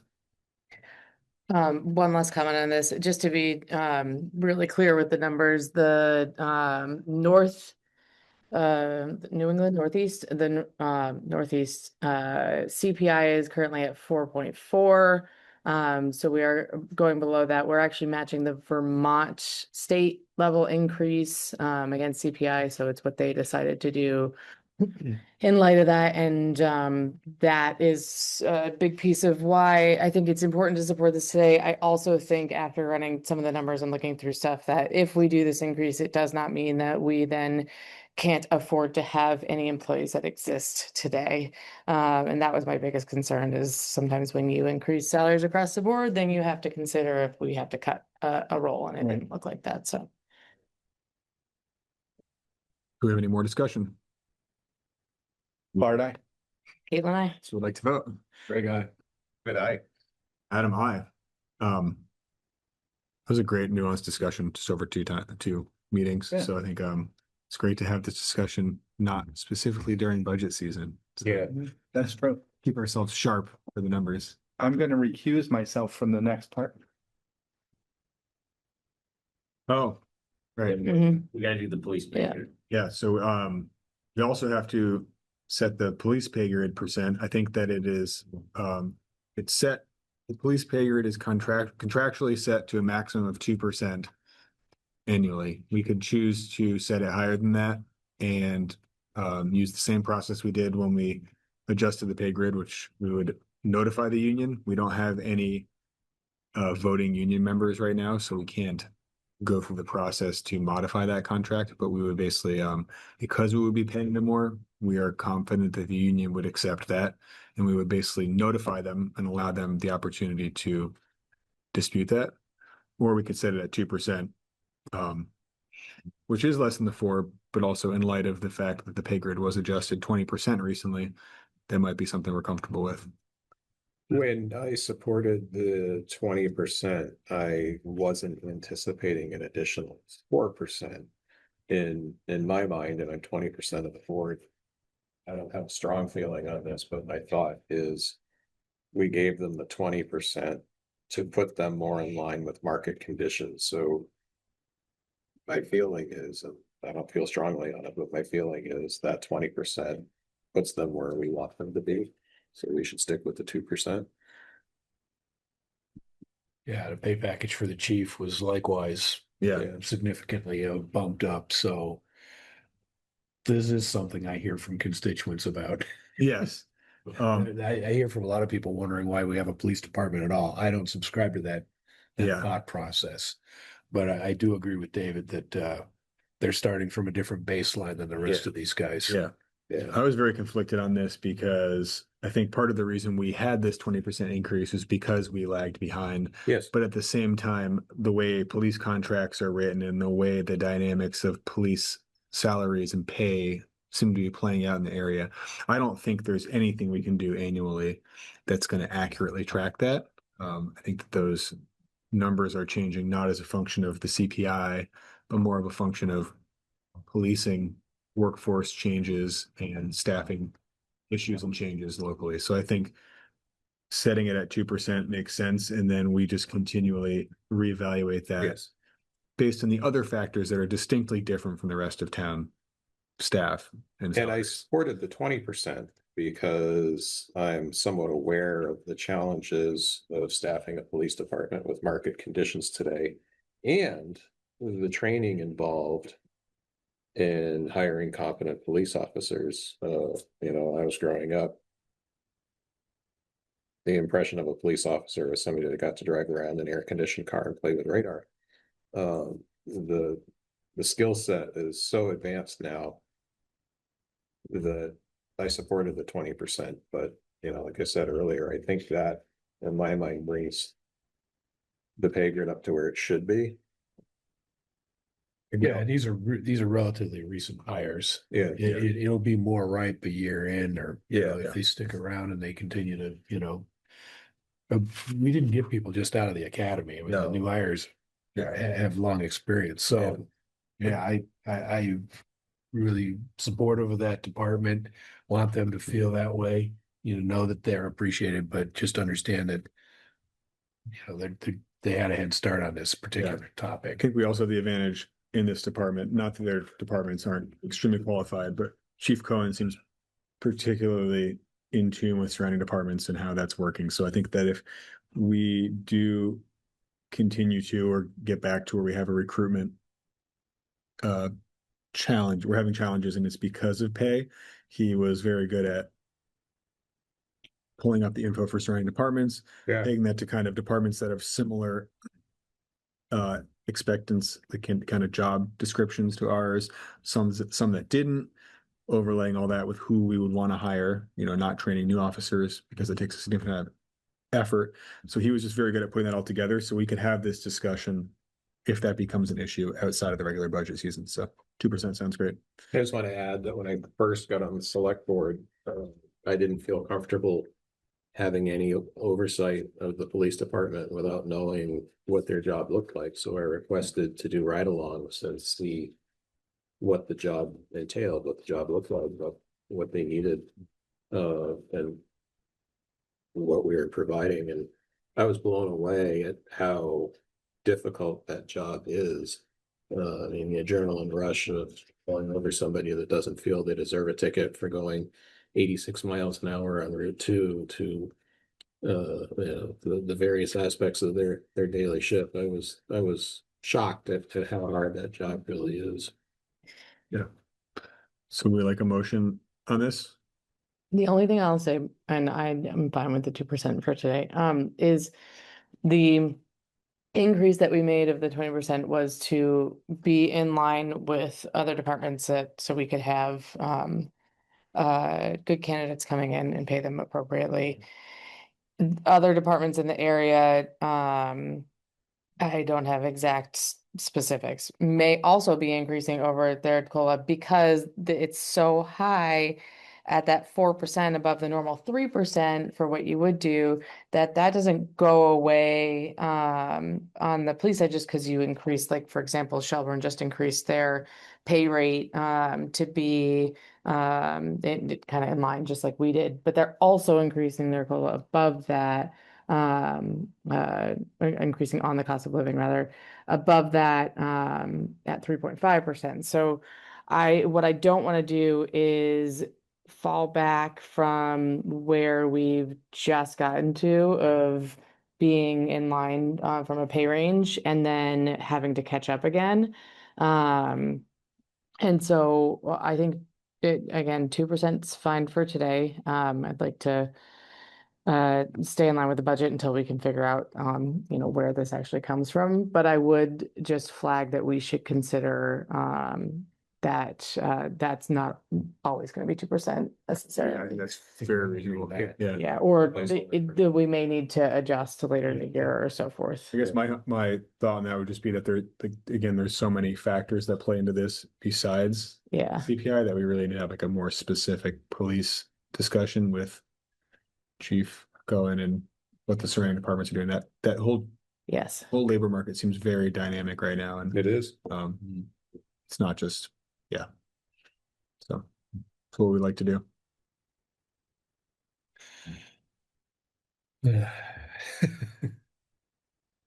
We would need a motion to do something, or we can choose not to have a motion and not do anything. No, we can't do that. We gotta give Josh something to plug into the. If we set at the 2% today, we can discuss this in 2 weeks. And yeah, we can change this anytime. Yeah. Then I think we set the 2% today to lock that in, and then we decide to go above that later if we are seeing others.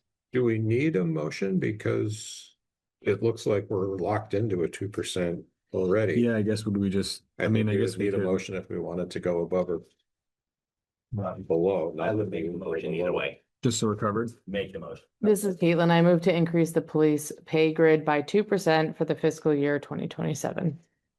This is David. I'll second. We have a motion this second. All those in favor? Caitlin, I. Greg, aye. David, aye. Adam, aye.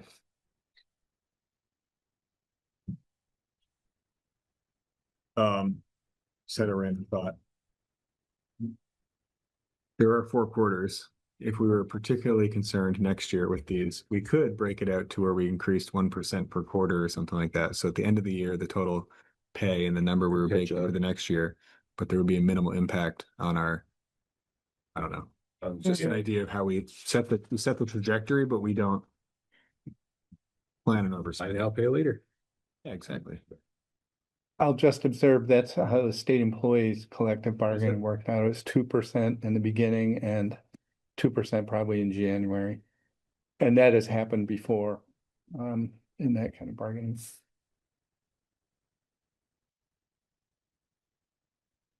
So we have a motion in a second. We haven't, have we vote, did we vote on that? Yeah, you voted. Yeah, we voted. Oh, man, I'm losing track. It's not even that late. Next we have consideration of suspending the following committees and volunteer positions effective until and if the select board votes to activate them again. So these are all committees that have had dwindling or no membership, or committees that have become moot or unnecessary based on their mandate. So that they would be as following: the town plan steering committee, the recreation committee, the gardening committee, the transportation committee, the service officer, and the police governance committee. Do we want to give a quick summary of each of those, or I think there's a clear summary outlined for each of them. I would just point out we did receive a specific question about what the police governance committee was and how you would sign up for that. That committee sounds very broad. It was actually specifically set up to explore, I think, governance Partnership with Heinsberg. Yeah, and so it's, I wouldn't say that's, it's not governing the chief. no, it was a way to govern a shared department. And so since we are no longer pursuing that at the moment, that committee doesn't have a purpose.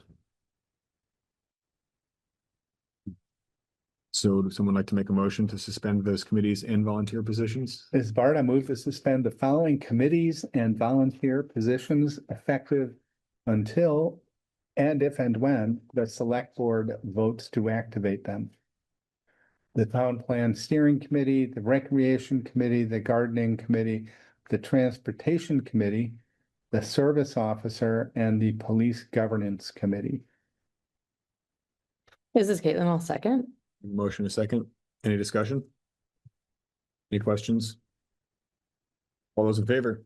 Bard, aye. Caitlin, I. Greg? Aye. Adam, aye. David is out of the room quickly.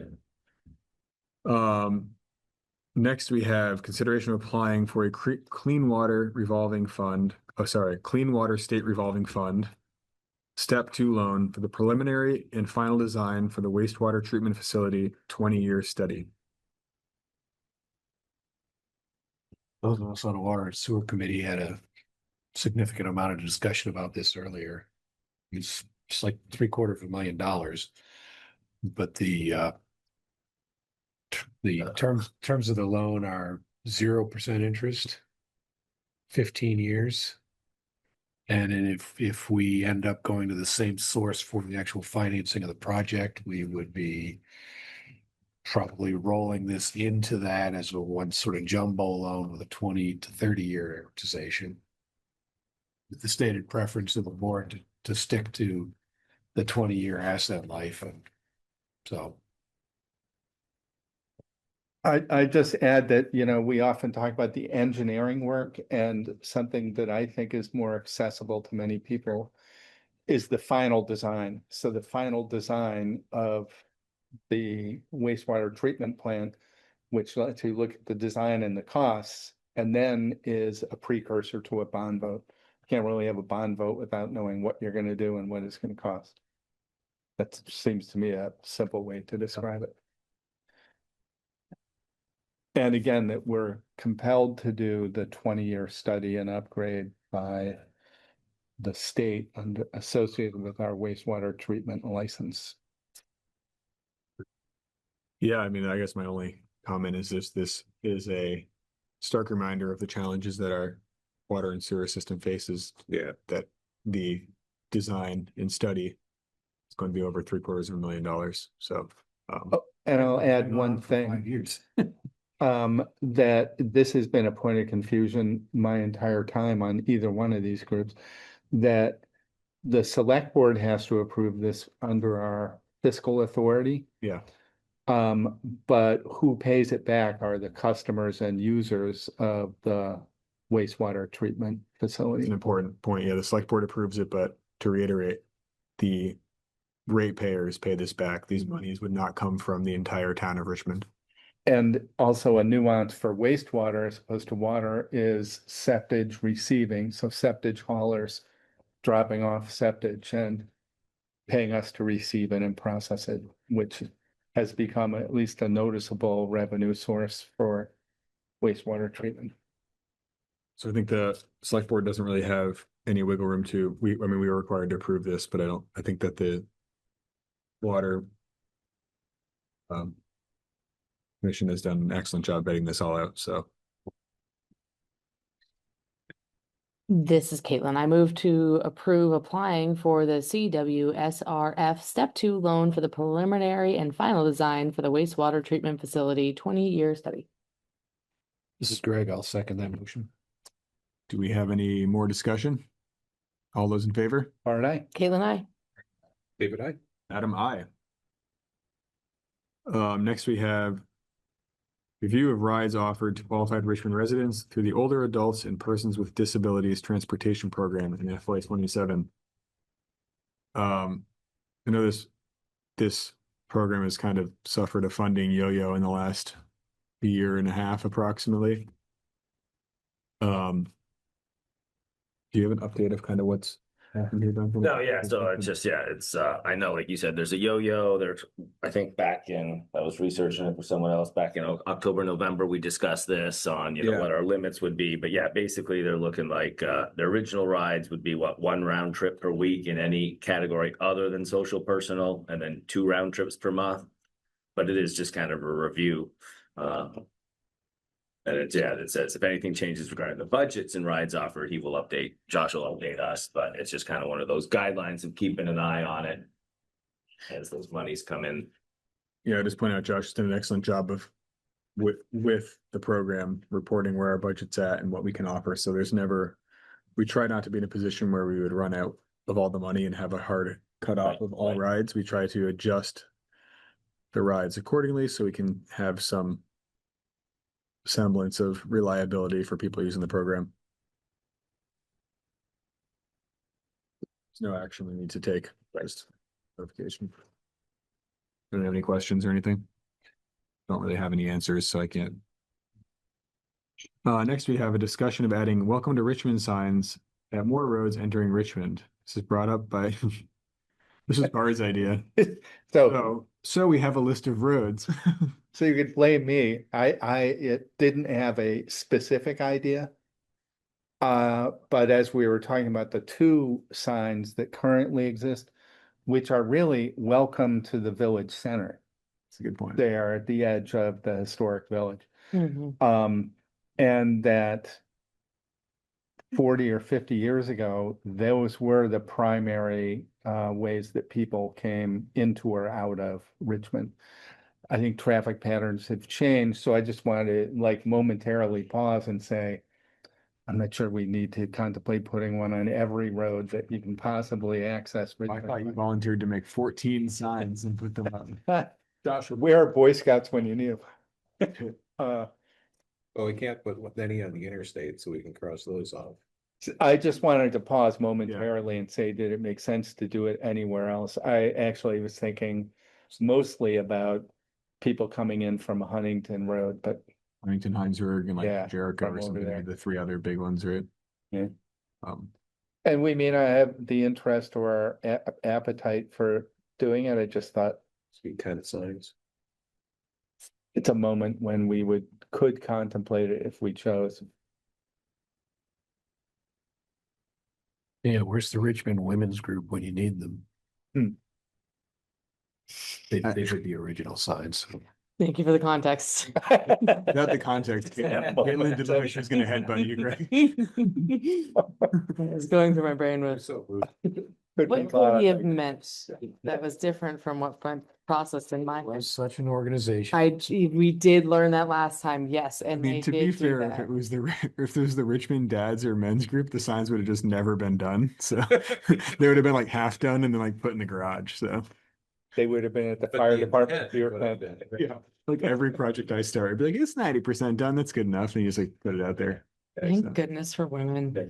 I do remember that from last meeting. Thank you for the context. And I was like, do we need to change what seats? do you mean by that? I know him as a person and I don't think he meant what it sounded like. Anyways, I appreciate that comment too, because the they actually did a great job of putting in those signs and maintaining them over a certain period of time, which we talked a little bit about maintenance and having Yeah. garden beds underneath them and so forth too. So if we were to do something at these other places, I would first put priority on the signs that we have, and then I would say we could prioritize, you know, 1 or 2 a year that we wanted to add in, but we will also need to maintain those. Yeah, just slow. Yeah. Well, maybe we could do a little public outreach, get a little citizen engagement and see if anybody's got suggestions where they'd like to see such a sign. We have seen Eagle Scouts step forward with signs in the past, Yeah. just as a random comment. I would ask all the members of the community that are here, but we only have Aaron. I think he's obligated to be here. But yeah, As far as I'm concerned. yeah. we And could I let love it. Great, thank you, Aaron. Thanks, Eric.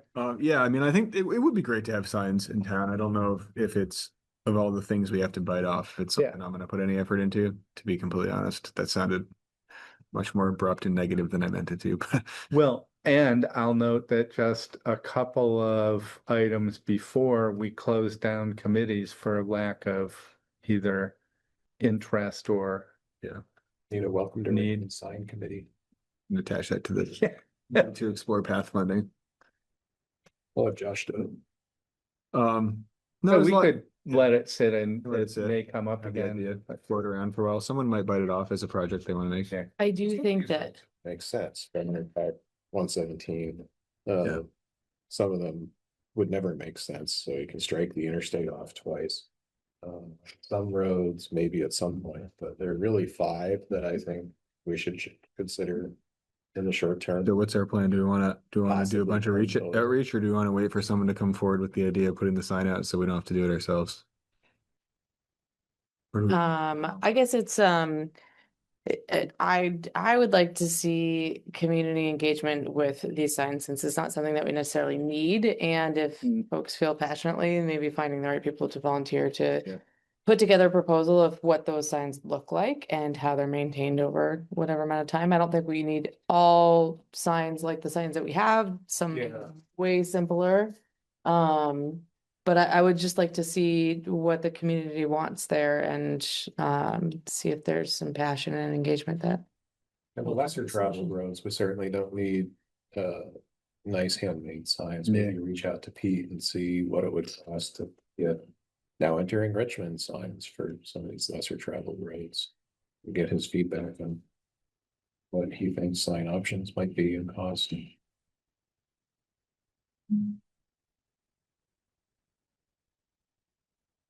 Anything else we want to talk about on that? I think we're Actually, good. there is a sign on the interstate that says now entering Richmond. Check one off. Next we have discussion. Sorry, I used carpool road, took it out 10 years ago. Okay, put it back on. No, it's been replaced. Oh, check it out. Next we have discussion of insurance coverage, staff training, and internal controls related to email phishing scams. So this was spurred by CSWD's recent presentation, and they had about a $3 million loss due to a phishing scam. That's really painful. That would be rough ballpark, a little under 3/4 of our annual budget. So if that were to happen in Richmond, that would be pretty devastating. I think it's pretty devastating to CSWD too. But it did spur us to evaluate what insurance we had to cover such situation and what policies we have in place or exposures we have based on the procedures we have in.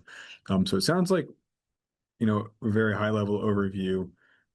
There is no online payments that we do. The only kind of digital payments we do would be direct deposit for our employees, and the way that's done with the finance director entering the totals into the and the bank account info into the system, and then having the town manager review it. There's definitely room for mistakes there, but there's not really room for malicious like a phishing scam or someone to come in and hijack that. I mean, the bank account info is provided by the employee upon hire, and then the amounts that were transferred, the exposure would be in the order of magnitude of like thousands of dollars per employee, even if they were to hijack an employee's entire paycheck somehow. So that said, it sounds like a big exposure we do have is that any employee with access to finances could fall subject to a phishing scam. So a lot of this kind of falls into training and awareness on the employee level. Does anyone have any thoughts? Anyone get a chance to read this stuff, Josh? Is there such a thing as malicious internet use insurance? Or is there a policy that can be bought against this? Possibly, but it's no secret insurance companies aren't noted for paying out claims. Yeah, I get these things via email. Oh, I got one today. Fairly often. Yeah, I do too. Or text message.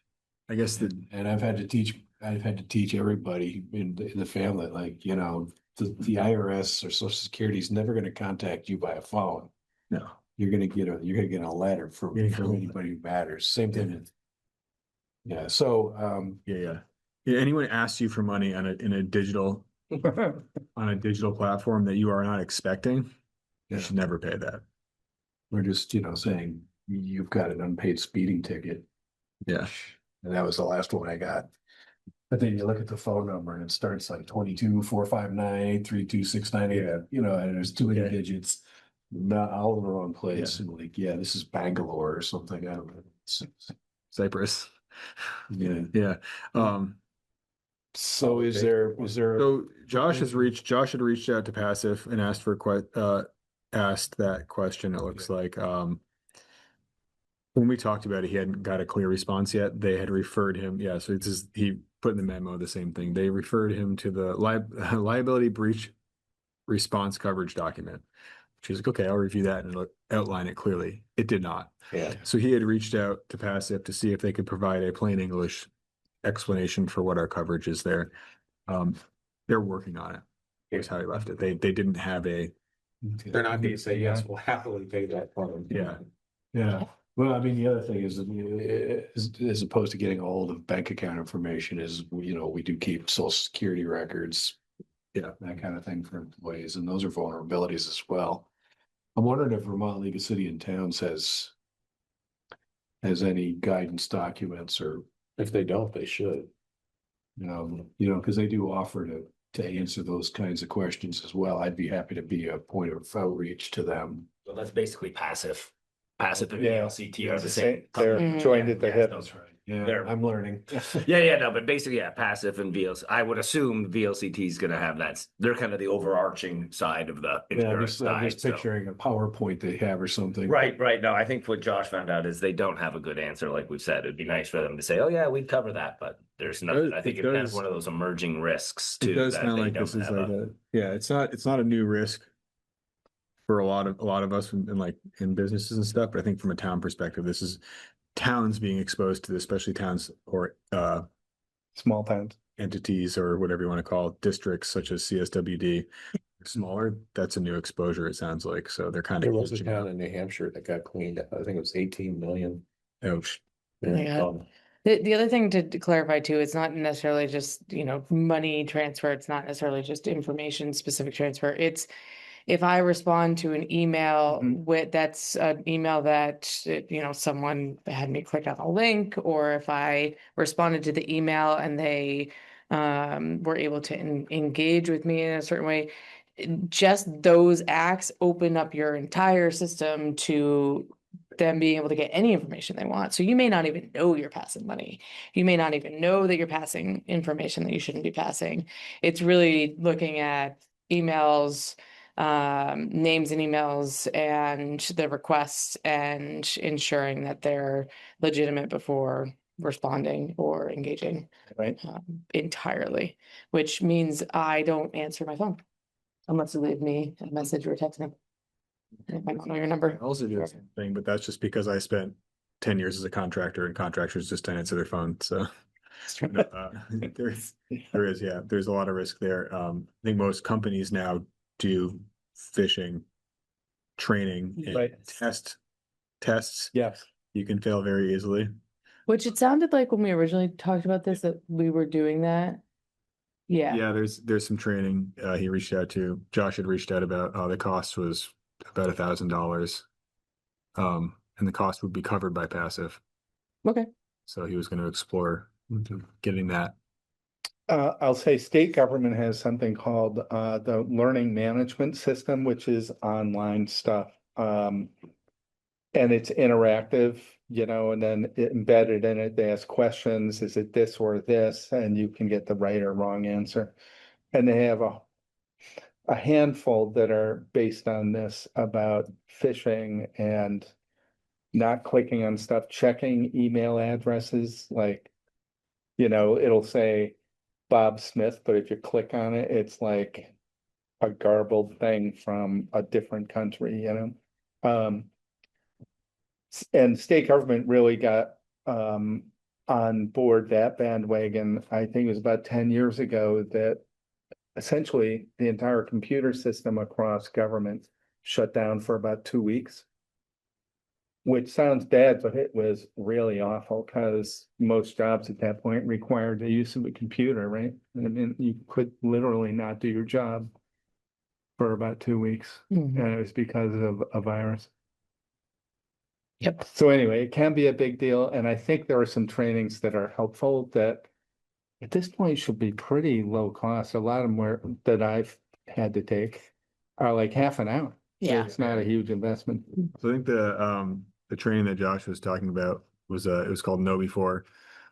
It's about $1,000 and it covered the training and it also covered ongoing test Yeah, that's great. simulated phishing attacks.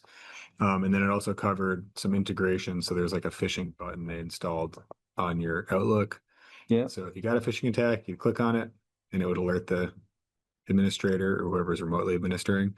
If it was a simulated one, send you a congratulations. If it was a simulated one and you messed up and clicked on it, it would send you a training and then all of the stuff that should have alerted you that that was a phishing attack. Yeah. Well, I'll say, I think I said this before, 10 or 15 years ago, these attempts were laughable, like, and now they really aren't. Pretty good. Oh, I They're almost much played some more work the other day. sophisticated.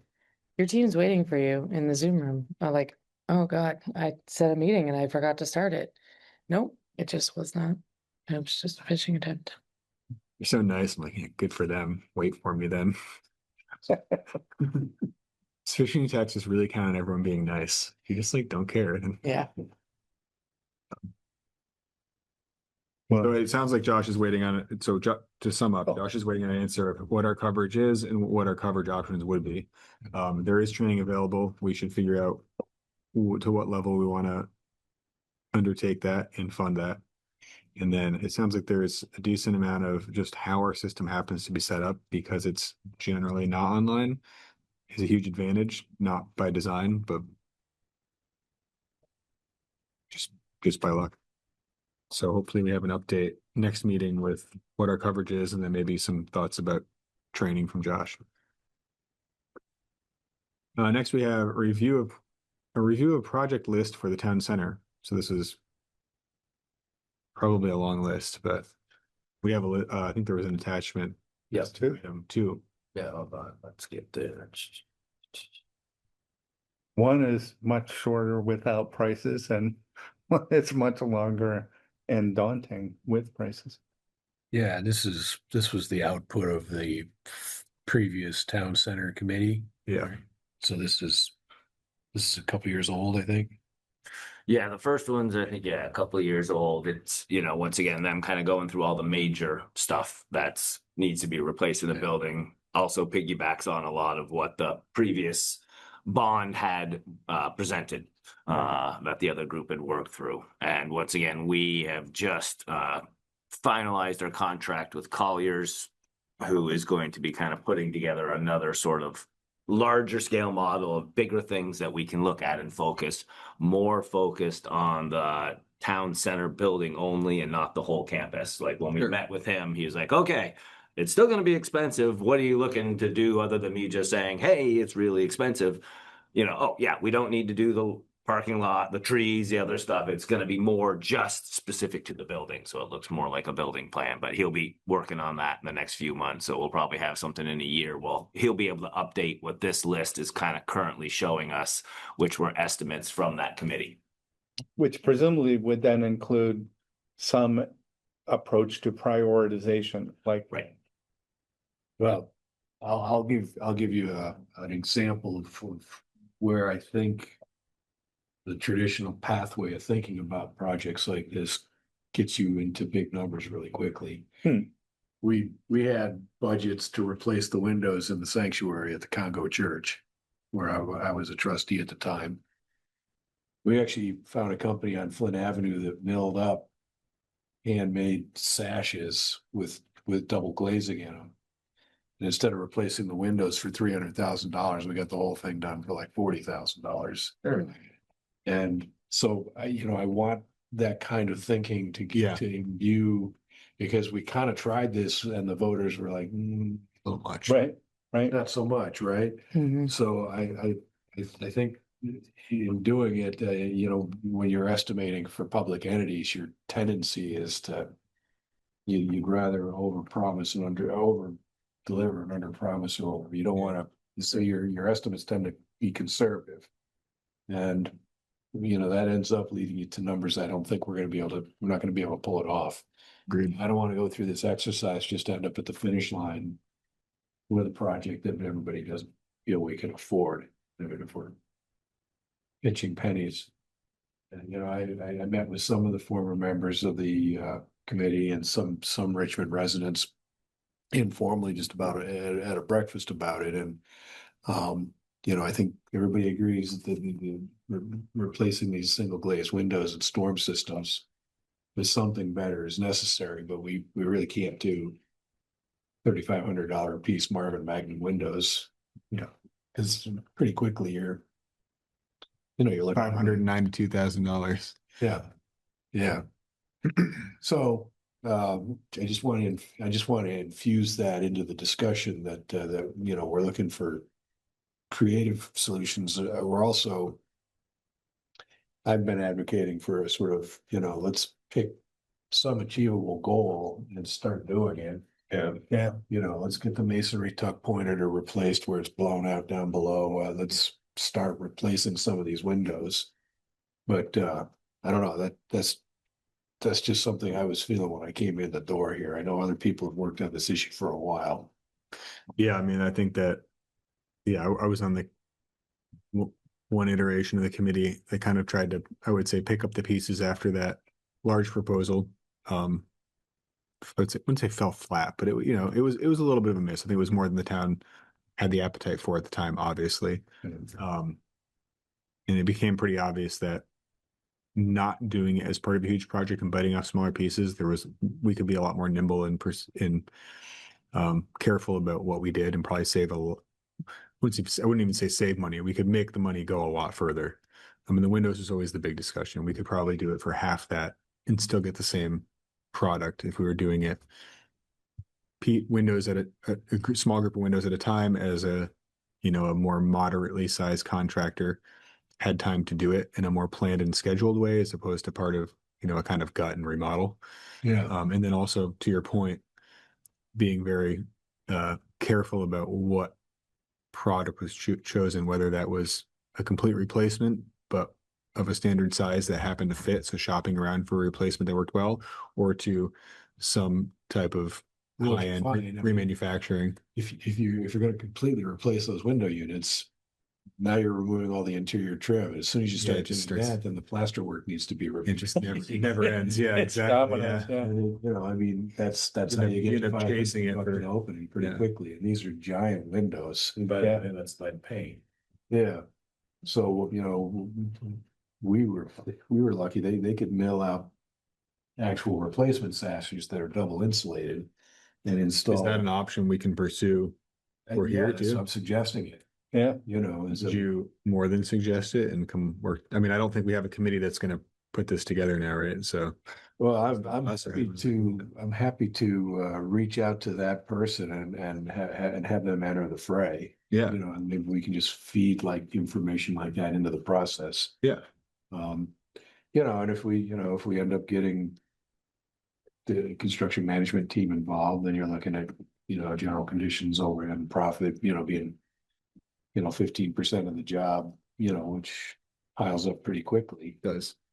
I do think we have the opportunity with Pete Cahill here. I think he punches pretty far above his weight in the value proposition. So if we were to, I think that this is a unique enough situation where with your experience, if we can kind of tee this up and get the information flowing, we can then hand it off and not have to manage it hands-on as a select board, but we can give it to Pete and pay him a fair amount. And for his, his rates are very reasonable because he's a small one-man show. Right. And so we're going to have to do a little bit of the legwork to get that set up, but we could get a lot more done here and have someone that has a vested interest and kind of knowledge of the building now. Can handle the, temporary measures, Exactly. plastic over the openings, that kind of stuff, maybe just making sure people show up. All of that is value add. Yeah, that's great. But I'd love to pay Pete to do that too. I do think, to your point, like we start hiring a larger GC to do the entire project at 15-20% on hundreds of thousands of dollars quickly makes the whole project, I wouldn't say impossible, but not cost effective. Yeah, and like one of the things Pete really discovered was with the bricks out front, repointing those. He's got the same people at Green Sea working for him up there. Yeah. They've come and looked at that and they've given us a good price on that. They think they can do this. This could be done. It's a little bit of a bigger project, but yeah, it's within reason. If you go look at the ramp by the post office where there's concrete blocks with holes in it, ramps, all sorts of stuff. The contractor looks at it, is like, nope. It's like, this is like, you start peeling that away. He's like, this is a huge project. So just, I know that's not good news, but just that sort of information we weren't even getting, reaching out to people like, hey, come help us. So Pete has that kind of network of people that he's able to go, well, I got a brick contractor here, I got someone else over here, and he's helped us immeasurably on that environment. It is very hard to find a skilled carpenter who works, let alone who you trust, who is doing all that stuff. So we're starting to gather that information a little bit more realistically with the help of Pete Cahill, who's also doing smaller projects around the town center. Well, I think that was what was intended by that amount of money that the voters approved. Right. Was like, if we let that brick thing go too much longer, then you're going to be looking at a total rebuild. Yeah. Balloon. Right. And no matter what you do with the building, unless you're going to knock it down, you need to repoint the bricks. Right. Yeah. All right. Yeah. No, and that's something too. Josh, Pete, and I, we kind of meet regularly, but that's another thing we're doing after tonight's meeting too. Of like, hey, let's go follow up Friday. Let's start really, now that we're kind of in the good season. When are we getting? What's the priority? Bricks, yes. Then there's a whole other list of things. What do we want to start doing? Kind of piecemeal. And if it's $2,000 a window and you've got $8,000 in the account, you do. You go in and just do the windows in the police department this year, start working your way around the building. I will say it's how, on a much smaller scale, I did windows in my house one side at a time because all of them together was daunting financially. Financially and logistically too. Yes. Yeah. Not being able to, you can live in your house without the windows there, but you have, plywood over a few of them, or there's always a hole open. It's easier to just bite off a few at a time. Well, it was less disruptive for the church. They came in, took the old sashes out, put the new sashes in, and that was that. Oh, really? So that's great. But they did some repair to the painting, but and they got rid of the leaded sash weights in favor of tape type spring loaded. But there wasn't like weeks of an opening with OSB over it or something like that. No, these don't really need to be operable. That's true. They're not operable now. Right. And I think we've got to prove that point. We're talking about getting air conditioning or something, upgrading the mechanicals. We just acknowledge that they will never be operable. We can make a decent plan for air sealing around that. Yeah. And with air heat exchangers, some kind of fan or something, you can replace the ventilation you would have got from opening these windows. Yeah. And save tens of thousands of dollars. Yeah. I think. So I just want to infuse the conversation with some of that thinking. I think if we could bite off as a select board, even if we could take that, we think we put a policy stake in the ground or goal by proposing that 1% or 1 cent per 1 cent. Yeah. To fund whatever projects we want to do. If we were to take that and turn that into some, brickwork and windows, I think that would be a huge step forward in getting the momentum going to maintain this building, and not only maintaining it, but kind of starting to bring it back up to snuff. I don't think any of us think we're gonna gut it and remodel it, but if we can start making some progress there, we can build momentum and get ahead of it. One comment about historic buildings, when the state redid the Waterbury State Office Complex, which was, I don't know, $20 million or something, 120, it was some huge amount of sun. But one of the things they did is they replaced all the historic windows with kind of similar windows, but they were double or triple glazed and really nice windows. They are functional, but the irony is now they had to have signs up, please don't open the window. Because as soon as you do it, it blows up the whole HVAC functioning.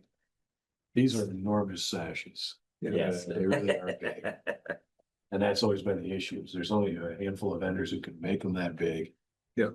And they only go up to certain limiting sizes, so you end up changing the size of the openings, which is fine on the inside, but we got a brick exterior. Yeah. Do they need to be, could they just be picture windows? With, Well, you want that vertical stilt, the 2/2 is part of the historic character of the building. can't we replicate that with? Yes, you can. I don't know if there's a fire safety thing, not to solve for it. I'm not. Not in an office building. If this was an apartment, yes. Yeah. So, yeah, no, that wouldn't be an issue. Anyhow, Well, I don't want this to go until midnight. I'm glad you're here.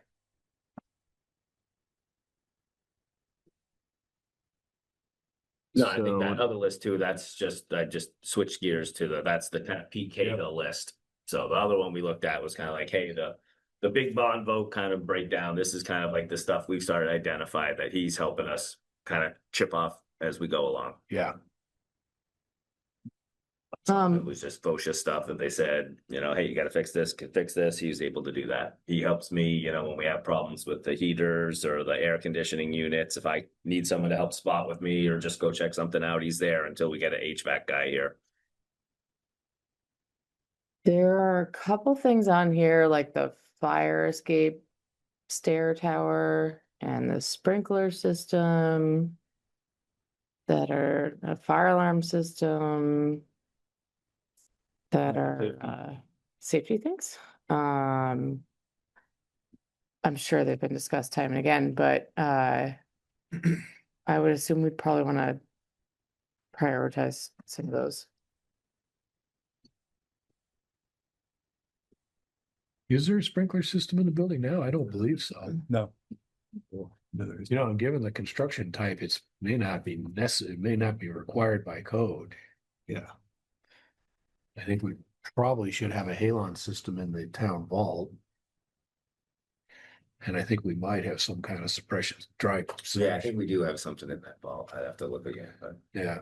So one of the things you do then put in like fire doors, so it like just keeps it in one area. I know that's what they do in nursing facilities. Each of these classroom blocks is sort of within a masonry shell. Yeah.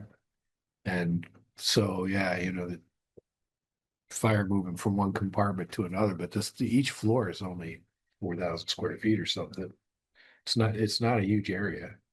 Yeah, one thing that I think when we had talked with this previously is that's left out of the sprinkler upgrade is how much these numbers counted in us having everything opened up already. Yeah. So this was only for the actual sprinkler install.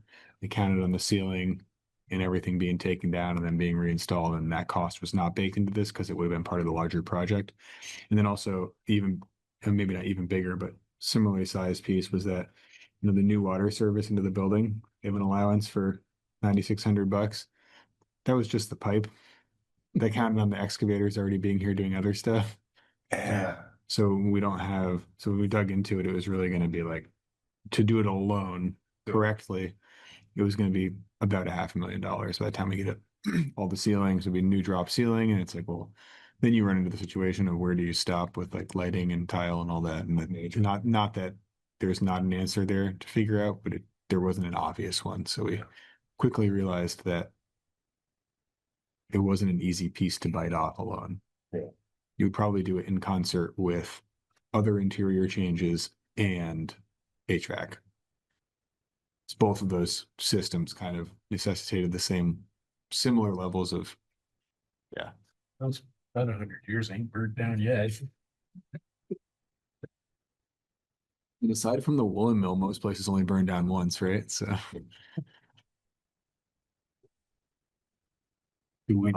Are we taking action on this, or is this just entering the discussion?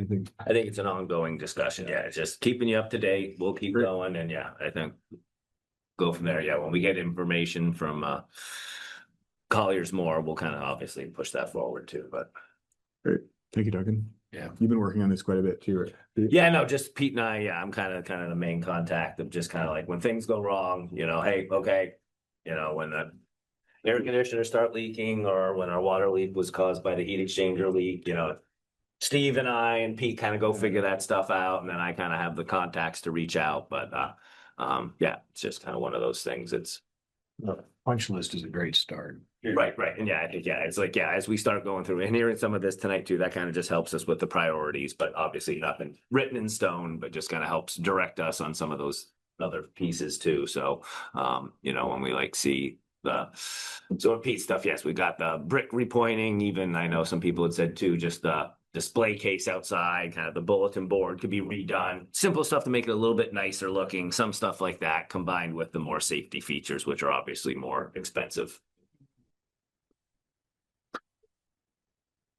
Thank you. Yeah. But yes, this one, I think this will be something that, once a month, once every other month, I think we can kind of bring more stuff and just kind of keep it on the consciousness of everyone too. Yeah, thank you. Yeah. My phone is listening to you. And other than going back and working on my time machine to get those 120 votes that we needed, but I haven't succeeded in that. So yes. Don't worry. Well, that wraps up our main agenda. So next we have one meeting's worth of minutes to approve. Adam, this is David. I move to approve the minutes of the May 18th, 2026 meeting. This is Caitlin. I'll second. Do we have any discussion, any corrections to the minutes? I'm going to abstain. I wasn't here. All those in favor? Bart, aye. Caitlin, I. David, aye. Adam, aye. Then can you pop? We have one PO, right? Or two? Or is it two? Let's see. Let me pull that up.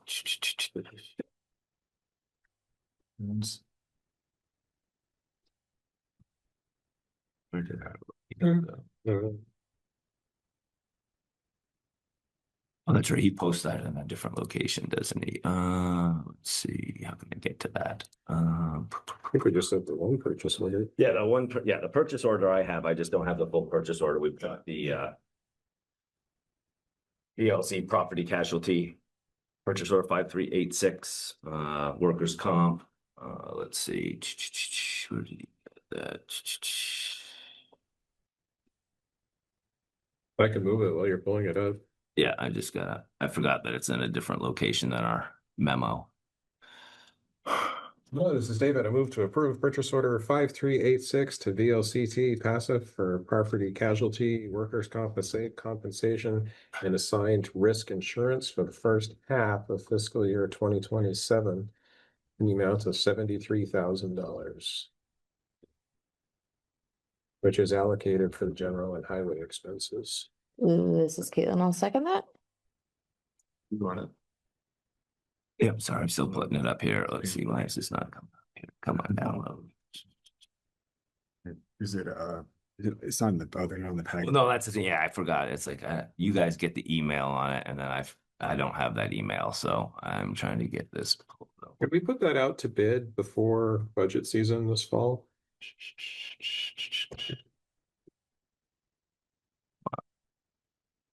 Do you think this isn't competitive? Oh, it's good to check. Yeah. I don't know if $148,000 is a good deal. How many employees? It's Yeah, a large portion of that is probably workers' comp. Yeah. Yeah, they're dangerous job descriptions. Yeah. Maybe not the finance director, but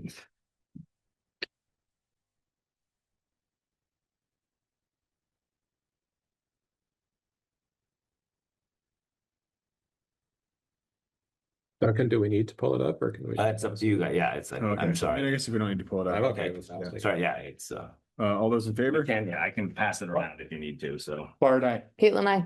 Greg, I. David, Adam, aye. There's the hard copy if you want to look at it, and eventually, Adam, you can sign that, but sorry about that. I forgot about the POs on that one. So Adam, this is David. I move to approve the warrants as presented. This is Caitlin, I'll second. All those in favor? Bart, I. Caitlin, I. Greg, I. David, Adam, aye. Items for next agenda. bidding insurance. Oh, no, that's not next agenda. It's before the fall.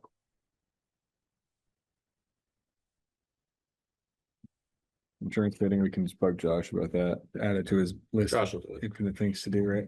Do we want to talk about you want to add 5 minutes of our policy stuff again, after we have a couple weeks to think about it? Bless you. Or is that, what do you want to do there? I think ideally if we had potential candidates for like which policies, Yeah. Candidates like. We don't. not the person, the Okay. topic, Yeah, like which are outdated or need to be updated, like. I was thinking more of like our policy goals for the year, but do you want to, not policy. Tying it in, are we updating policies too? Is that our, Well, it depends what you mean by policy. I got it. yeah. Just thinking along our lines of like our previous, like the housing and the town center stuff, do we keep that discussion going at every meeting, or are we, don't want to do that, do you want to defer to the town center and library committee? And the housing committee? Well, the housing committee, I'm pretty sure wants to come see us and have. Yeah, have a they do. presentation. We could invite them in and let them take the, I think there's gas in that tank already. So I don't think we do anything on our own until they've had a chance to kind of come in and tell us. yeah, sure. I guess we can invite them in next week or 2 weeks from now. Everyone comfortable with that? I think they put a lot of thought into this. I agree.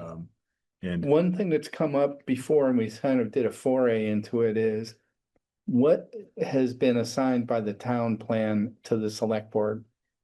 And I'll just say what often happens in these plans is that there's lots of things assigned to lots of people, and then once a year you get, oh, have you done anything on this? That's the risk, so that might be worth doing, looking at what was assigned to us in the town plan, and of those things, what do we really want to prioritize or pay near term? what can we really bite off? Yeah. That's just an idea. Do we want to all just sit up at night and read our copies of the town plan, or do we want to have Virginia to come in and tell us, or? I think it would start with an edited version that says, these are the things that were assigned to the select board. So, I think Keith was saying too, he's got kind of a table he's gonna start sharing with the committees. Yeah, But I think it kind of goes hand in hand with kind of your goals and projects too, the town Yeah. plan is like big time dreaming, hey, this is what we'd love to see in the next 7 years. You That- kind of saying, hey, here's something we can do, here's something we can do, that might be the better discussion. that's kind of where I was going, because when you started talking about policy in that way, it's like, well, some of the town plan would have led us to things that at least the town planning group and the town plan Yeah. think are important. Right. Well, and the voters voted for it. There is that. so we could, just for the sake of leveraging skill sets and knowledge, we can just ask the housing committee for an update of where they're at and what their thoughts are.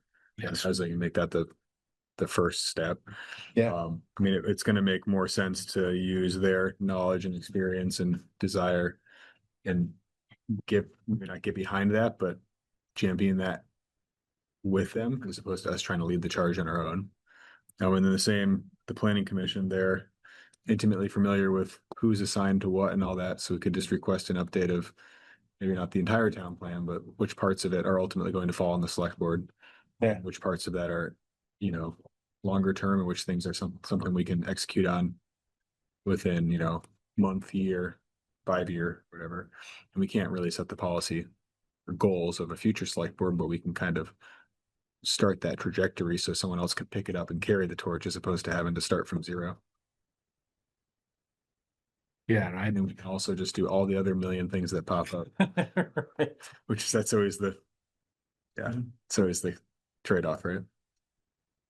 So we can get those two committees or commissions to come in. It's a great start.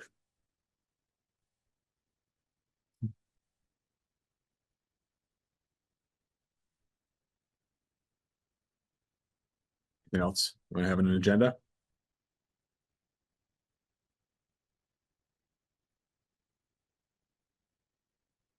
Cool. Would anyone like to end the meeting tonight? Adam, this is David, move to adjourn. This is Caitlin, I'll second. All those in favor? Bart, aye. Caitlin, Very good. Adam, aye. Night, everyone. Night, Aaron. aye. Aaron. Who's this guy? Yep, thank you. We got a bunch of other signages. Good Yeah, so you got that. night. Night, Aaron. I'll be just.